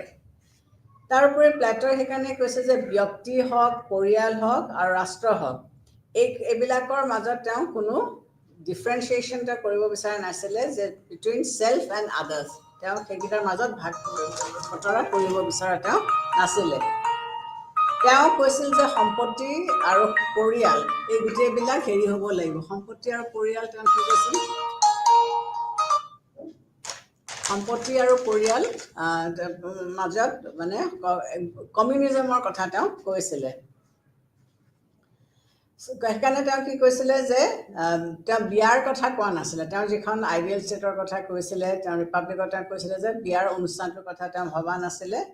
আৰু তেওঁ তাত কি বিচৰা নাছিলে যে প্ৰাইভেট প্ৰপাৰ্টি থাকিব নালাগিব। তাত কোনো ধৰণৰ প্ৰাইভেট প্ৰপাৰ্টিৰ কথা তেওঁ কোৱা নাছিলে। তেওঁ প্লেটোৱে ৰাষ্ট্ৰৰ ওপৰত কোনো ধৰণৰ বাধা আৰোপ কৰা নাছিলে। তেওঁ কি কৈছিলে যে ষ্টেটে ফেমিলিৰ কাম কাজত বা ফেমিলিটোৰ ওপৰত হস্তক্ষেপ কৰিব পাৰিব, কিন্তু তেওঁ মাইকী মানুহক, প্লেটোৱে সেই সময়ত মাইকী মানুহক খুব উচ্চ পজিশ্যন দিয়া নাছিলে। মাইকী মানুহক এটা নিম্ন খাপত তেওঁ ৰাখি থৈছিলে। আৰু তেওঁলোকক কি কৈছিলে যে তেওঁলোক মানে কোনো ভইচ নথকা নিষ্ক্ৰিয় সদস্য হিচাপে ৰাষ্ট্ৰৰ আণ্ডাৰত তেওঁলোক থাকিব গতিকে তেওঁ মাইকী মানুহক গুৰুত্ব দিয়া নাছিলে তেওঁ ষ্টেটে পৰিয়ালটোৰ ওপৰত ইণ্টাৰফিয়াৰ কৰিলেও তেওঁৰ কোনো আপত্তি নাছিলে কিন্তু তেওঁৰে শিষ্য এৰিষ্টটলে আকৌ অকণমান বেলেগ এটা ভিউ আমাৰ আগত দাঙি ধৰিছিলে তেওঁ কি কৈছিলে যে ৰাষ্ট্ৰই পৰিয়ালৰ প্ৰতি তেওঁলোকে সন্মান জনাব লাগিব আৰু পৰিয়ালৰ যিটো ইনষ্টিটিউশ্যন মেৰিজ বিবাহ এই বিবাহ ইনষ্টিটিউশ্যনটোক ৰাষ্ট্ৰই সন্মান দেখুৱাব লাগিব গতিকে এজন ব্যক্তিয়ে কেনেকৈ হয় তেওঁ এটা পৰিয়ালত জন্মগ্ৰহণ কৰে আৰু পৰিয়ালৰ পৰাই তেওঁ এটা ৰাজনৈতিক পৰিয়াললৈ তেওঁ ৰূপান্তৰিত কৰে বা তেওঁ প্ৰগ্ৰেশ্যন হয় তেওঁ মুভমেণ্ট হয় যে প্ৰথমতে তেওঁ পৰিয়ালটোত থাকিল আৰু পৰিয়ালটোৰ পৰাই তেওঁ লাহেকৈ গৈ পেলাই তেওঁ ফেমিলিটোলৈ তেওঁ ৰাজনৈতিক যিটো পৰিৱেশ সেই ৰাজনৈতিক পৰিৱেশটোলৈ তেওঁ যায় গতিকে তেওঁৰ কাৰণে যেতিয়া আমি হাউচ হোল্ড বুলি কওঁ ঘৰ বুলি কওঁ তেতিয়াহ'লে কি থাকিব লাগিব পৰিয়াল থাকিব লাগিব সম্পত্তি থাকিব লাগিব আৰু যিসকল স্লেভছ এই স্লেভছসকল থাকিব গতিকে তেওঁৰ মতে পৰিয়ালটো হৈছে এনেকুৱা এটা ক্ৰেডল য'ত প্ৰপাৰ্টি আৰু গোটেই ভাল কথাখিনি মানুহে শিকিব পাৰে গতিকে পৰিয়ালটো থাকিলে সম্পত্তি থাকিব গোটেই কথা মানুহে জানিব পাৰিব তেওঁ এৰিষ্টটলে কৈছিল যে যেতিয়া এজন ব্যক্তিৰ হাতত সম্পত্তি থাকিব তেওঁ যেতিয়া মালিকী স্বত্ব থাকিব তেতিয়া তেওঁ কি কৰিব তেওঁ চিকিউৰ্ড ফিল কৰিব এতিয়া ধৰা এটা চিম্পল এক্সাম্পল দিওঁ মই তোমালোকে বতৰটো চাই পেলাই দেখিছা যে আজি বৰষুণ হ'ব নে আজি বৰষুণ নহ'ব যিকেইজনে ভাবে যে বৰষুণ হ'ব পাৰে বুলি তেওঁলোকে অনুমান কৰি পেলাই তেওঁলোকে ছাতি লৈ যায় তেওঁলোক নিশ্চিন্ত যে হয় আজি বৰষুণ বতাহ যিয়ে নাহক কিয় মোৰ হাতত ছাতি আছে কিন্তু যিজনৰ হাতত ছাতিটো নাই তেওঁ এটা অনিশ্চয়তা নাথাকিব জানো ওলাই আহিলোঁ কিজানিবা বৰষুণটো আহে ওলাই আহিলোঁ ঘৰ পামগৈ নে নাপাম তেওঁ অ'নাৰশ্বিপ বা সম্পত্তিৰ ক্ষেত্ৰত এৰিষ্টটলে সেইটোৱেও কৈছে যে যদি সম্পত্তিটো থাকে তেতিয়াহ'লে মোৰ এটা ছিকিউৰিটি থাকে নিশ্চয়তা থাকে যে হয় মোৰ এইটোৱে মোৰ হৈছে ছিকিউৰিটি এইটোৱে মোক ৰাখিব তেওঁ সেইকাৰণে এৰিষ্টটলে পৰিয়াল বা যিটো ব্যক্তিগত সম্পত্তি সেইটো তেওঁ সমৰ্থন কৰিছিলে আৰু তেওঁ কি কৈছিলে যে এইটোৱে ইণ্ডিভিজুৱেলৰ ব্যক্তিত্ব গঠনত সহায় কৰিব যে প্ৰাইভেট প্ৰপাৰ্টি যদি এজন ব্যক্তিৰ হাতত থাকে তেওঁ এটা ছিকিউৰিটি পাব আৰু এই ছিকিউৰিটিটোৱে তেওঁৰ ব্যক্তিত্ব বিকাশত তেওঁক সহায় কৰিব কিন্তু তেওঁ কি কৰিছিলে তেওঁ কিন্তু প্লেটৰ নিচিনাকৈ মাইকী মানুহক ইমান এটা গুৰুত্ব দিয়া নাছিলে মতা মানুহখিনিকে তেওঁ ওপৰত ৰাখিছিলে গতিকে আৰু যিসকল স্লেভছ আছিলে সেই স্লেভছসকলক কিন্তু তেওঁ কোনো ধৰণৰ অধিকাৰ দিয়া নাছিলে আৰু তেওঁলোকক মালিকৰ প্ৰাইভেট প্ৰপাৰ্টি বুলি ভাবিছিলে যেনেকৈ আমাৰ হাতত পেন এটা মোৰ সম্পত্তি এইটো তেনেকৈ এই ছাৰ্ভেণ্টসকলক স্লেভছসকলকো তেওঁ মালিকৰ সম্পত্তি বুলি তেওঁ ধৰিছিলে গতিকে গ্ৰীকৰ ভাৱধাৰা অৰিজিনেলি যিটো গ্ৰীক ফিলচফি তেওঁলোকে ষ্টেট ইণ্টাৰফাৰেঞ্চটো বিচৰা নাছিলে এৰিষ্টটলেও বিচৰা নাছিলে কিন্তু প্লেটৰে তাক আওপনীয়াকৈ গৈ পেলাই তেওঁ ইনডাইৰেক্টলি ষ্টেটৰ ইণ্টাৰফাৰেঞ্চটো তেওঁ বিচাৰিছিলে আৰু এই বস্তুটো সুস্পষ্টভাৱে আমি পাম বা পাইছোঁ যেতিয়া আমি তেওঁৰ ৰিপাব্লিকখন পঢ়িলে তেওঁ আইডিয়েল ষ্টেটৰ বিষয়ে যিখিনি কথা আমাক কৈছে তাত আমি এইখিনি সুস্পষ্টভাৱে আমি পাওঁ তাৰপিছতে মাৰ্ক্সৰ যিটো ভাৱধাৰা মাৰ্ক্সে কি কৈছে মাৰ্ক্সে কৈছে যে ৰাষ্ট্ৰটো এটা বুজীয় সংগঠন ইয়াত ব্যক্তিগত মালিকী স্বত্ব বা পুঁজিবাদী ব্যৱস্থাই ৰাষ্ট্ৰৰ সকলো কাম কাজ পৰিচালনা কৰে গতিকে ৰাষ্ট্ৰখন এটা বুজীয় অনুষ্ঠান আৰু পুঁজিবাদী যিটো শাসন ব্যৱস্থা এই পুঁজিবাদী শাসন ব্যৱস্থাটোৱে বা ছিষ্টেমটোৱে ৰাষ্ট্ৰৰ সকলো কাৰ্যকলাপক নিয়ন্ত্ৰণ কৰি আহিছে এই যিটো পুঁজিবাদী ব্যৱস্থা এইটোত কি হৈছে বুজীয়সকলৰ দ্বাৰা পৰিচালিত হৈছে এই ছিষ্টেমটো গোটেইটো কোনে চলাইছে পুঁজিবাদীসকলে চলাইছে আৰু ৰাষ্ট্ৰৰ এই ব্যৱস্থাটোৱে কি কৰিছে দুখীয়া শ্ৰমিকসকলক শোষণ কৰি নিয়ন্ত্ৰণ কৰিছে গতিকে এই বুজীয় ৰাষ্ট্ৰখনে পুঁজিবাদী মাধ্যমেৰে যিসকল বনুৱা আছে সেই বনুৱাসকলক নিয়ন্ত্ৰণ কৰিছে আৰু তেওঁলোকক শোষণ কৰিছে মাৰ্ক্সৰ মতে পুঁজিবাদী ব্যৱস্থাত ন্যায় আৰু সমতা স্থাপন কৰা সম্ভৱপৰ নহয় মাৰ্ক্সে কৈছে যে যেতিয়ালৈকে এই পুঁজিবাদী ব্যৱস্থাটো থাকিব তাত ন্যায় আৰু সমতা স্থাপন কৰা সম্ভৱপৰ একেবাৰে নহয় গতিকে কেনেকৈ কৰিব লাগিব শ্ৰেণী সংগ্ৰাম কৰিব লাগিব ক্লাছ ষ্ট্ৰাগলৰ কথা তেওঁ কৈছে আৰু এই ক্লাছ ষ্ট্ৰাগল বা শ্ৰেণী সংগ্ৰামৰ জৰিয়তে ৰাষ্ট্ৰ ব্যৱস্থাৰ অৱসান ঘটায় গতিকে ক্লাছ সংগ্ৰামৰ মাধ্যমে ৰাষ্ট্ৰৰ যিটো ব্যৱস্থা সেইটোৰ অৱসান ঘটাই পেলাই ৰাষ্ট্ৰবিহীন সমাজ এখন গঠন কৰাৰ কথা তেওঁ গুৰুত্ব দিছে যে ষ্টেট যেতিয়ালৈকে থাকিব তেতিয়ালৈকে শোষণ থাকিব গতিকে ৰাষ্ট্ৰবিহীন ক্লাছ ষ্ট্ৰাগলৰ মাধ্যমেৰে ৰাষ্ট্ৰবিহীন ষ্টেট এখন এষ্টাব্লিছ কৰি পেলাই এষ্টাব্লিছ কৰাৰ ওপৰত তেওঁ গুৰুত্ব দিছে তেওঁৰ যিজন ফলোৱাৰ গ্ৰামচি তেওঁ কি মত প্ৰকাশ কৰিছে যে ৰাষ্ট্ৰ এটা বুৰ্জীয় সকলে নিয়ন্ত্ৰণ কৰা এটা বস্তু তেওঁ গ্ৰামচিয়েও সেই একেটা কথাই কৈছে যে ৰাষ্ট্ৰখনক বুৰ্জীয়ই নিয়ন্ত্ৰণ কৰা এটা অনুষ্ঠান আৰু এই বুৰ্জীয়সকলে পৰিয়ালক প্ৰত্যক্ষভাৱে বা পৰোক্ষভাৱে নিয়ন্ত্ৰণ কৰে গতিকে গ্ৰামচিয়েও সেইটো স্বীকাৰ কৰিছে যে ৰাষ্ট্ৰ এখন বুৰ্জীয় নিয়ন্ত্ৰিত অনুষ্ঠান আৰু এই ৰাষ্ট্ৰীয় নিয়ন্ত্ৰিত অনুষ্ঠানৰ মাধ্যমেৰে পৰিয়ালৰ ওপৰত প্ৰত্যক্ষভাৱেই হওক পৰোক্ষভাৱেই হওক তেওঁলোকে তেওঁলোকৰ প্ৰভাৱ বিস্তাৰ কৰিছে তাৰপিছতে আহিলে লিবাৰেল পাৰ্সপেক্টিভ বা যিটো সনাতন উদাৰবাদীৰ যিসকল যিসকলে পৃষ্ঠপোষকতা কৰিছিলে তেওঁলোকৰ ভিতৰত আমি ৰুছো তাৰপিছতে লক মিল এওঁলোকৰ মত নাম আমি ল'ব পাৰোঁ আৰু এওঁলোকে কি কৈছে যে তেওঁলোকৰ মতে ৰাষ্ট্ৰ হৈছে এটা প্ৰাকৃতিক জৈৱিক আৰু ব্যক্তিগত অনুষ্ঠান তেওঁলোকে ৰাষ্ট্ৰক এটা প্ৰাকৃতিক জৈৱিক আৰু ব্যক্তিগত অনুষ্ঠান বুলি তেওঁলোকে কৈছে আৰু তেওঁলোকে কি ক'ব বিচাৰিছে যে প্ৰাইভেট ব্যক্তিগত আৰু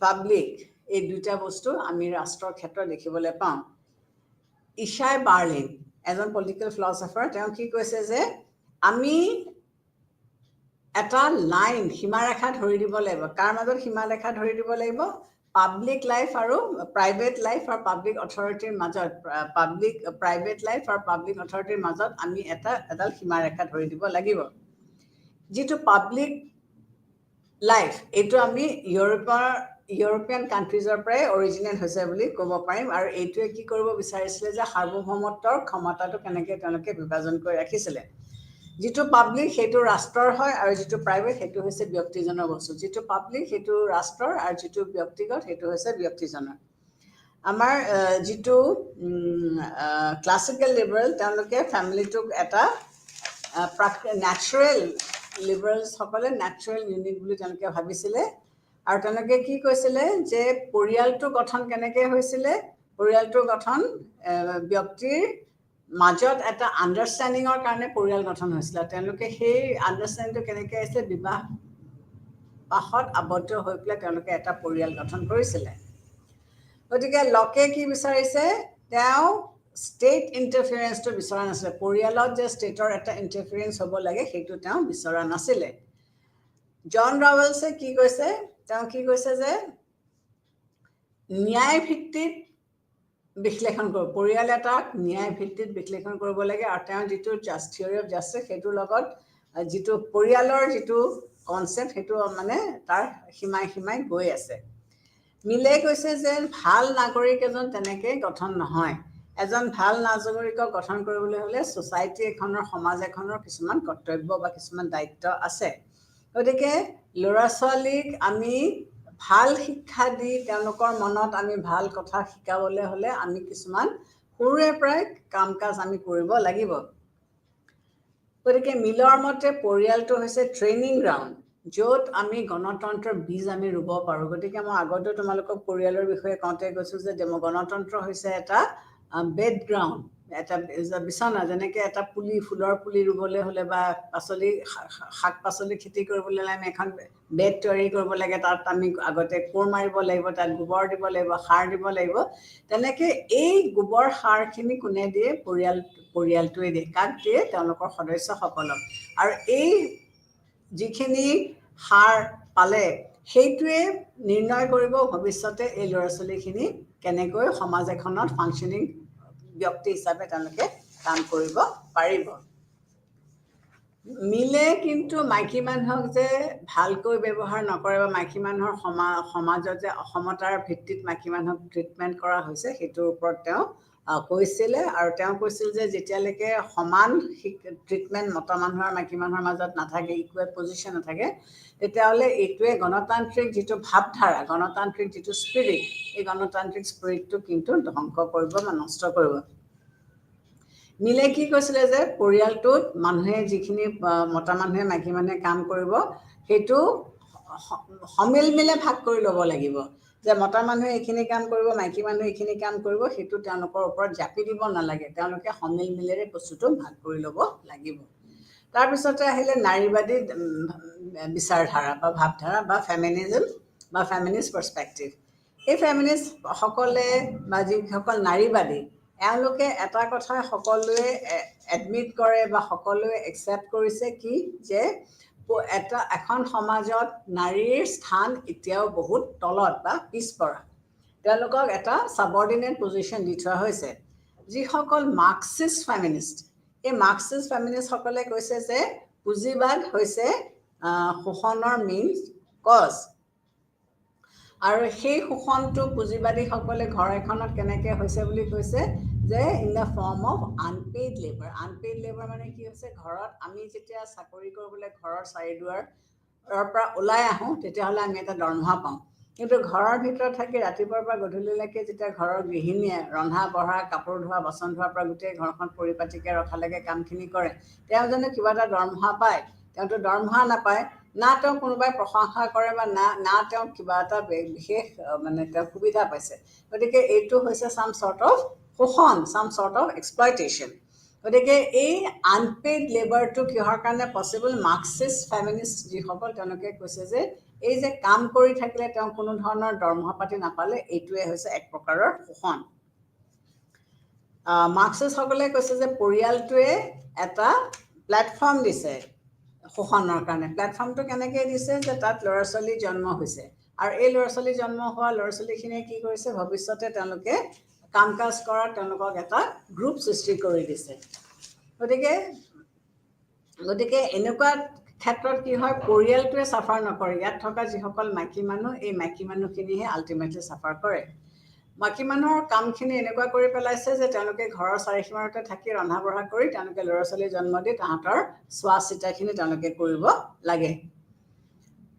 গতিকে মাইকী মানুহজনীৰ আপব্ৰিঙিং তেনেকুৱাই হৈছে, যদি গিৰিয়েকৰ অফিচত কিবা কথাত খং উঠি আহিলে বা তেওঁ কিবা কথাত অসুস্থ, মানে তেওঁ কিবা কথাত তেওঁ ফ্ৰাষ্ট্ৰেটেড হৈ আছে, তেতিয়াহ'লে তেওঁ ঘূৰি আহি পেলাই ঘৰৰ মাইকী মানুহগৰাকীৰ ওপৰত তেওঁ গোটেই খংটো তেওঁ ঝাৰিব।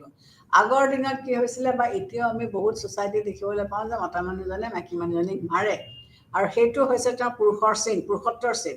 কিন্তু সেইটোৱে কি কৰিছে, যে সমাজত মাইকী মানুহৰ যিটো ষ্টেটাছ, যিটো পজিশ্যন, সেইটো তললৈ লৈ গৈছে নে নাই? যিটো কথাৰ কাৰণে এতিয়া এই গোটেই কনচেপ্টটোক আমি এটা চেঞ্জ আনিবৰ কাৰণে বা চেঞ্জ কৰিবৰ কাৰণে আমি চেষ্টা কৰিছোঁ। যিসকল ৰেডিকেল ফেমিনিষ্ট বা যিসকলক আমি চৰম নাৰীবাদী বুলি কওঁ, তেওঁলোকে কি কৰিছে, তেওঁলোকে এডমিট কৰিছে যে মাইকী মানুহখিনিৰ ওপৰত শোষণ চলিছে, সেইটো তেওঁলোকে নাই বুলি কোৱা নাই, কিন্তু তেওঁলোকে পুঁজিবাদক তাৰ বাবে দায়ী কৰা নাই। তেওঁলোকে কৈছে যে পুঁজিবাদৰ কাৰণে মাইকী মানুহখিনিৰ ওপৰত শোষণ হোৱা নাই।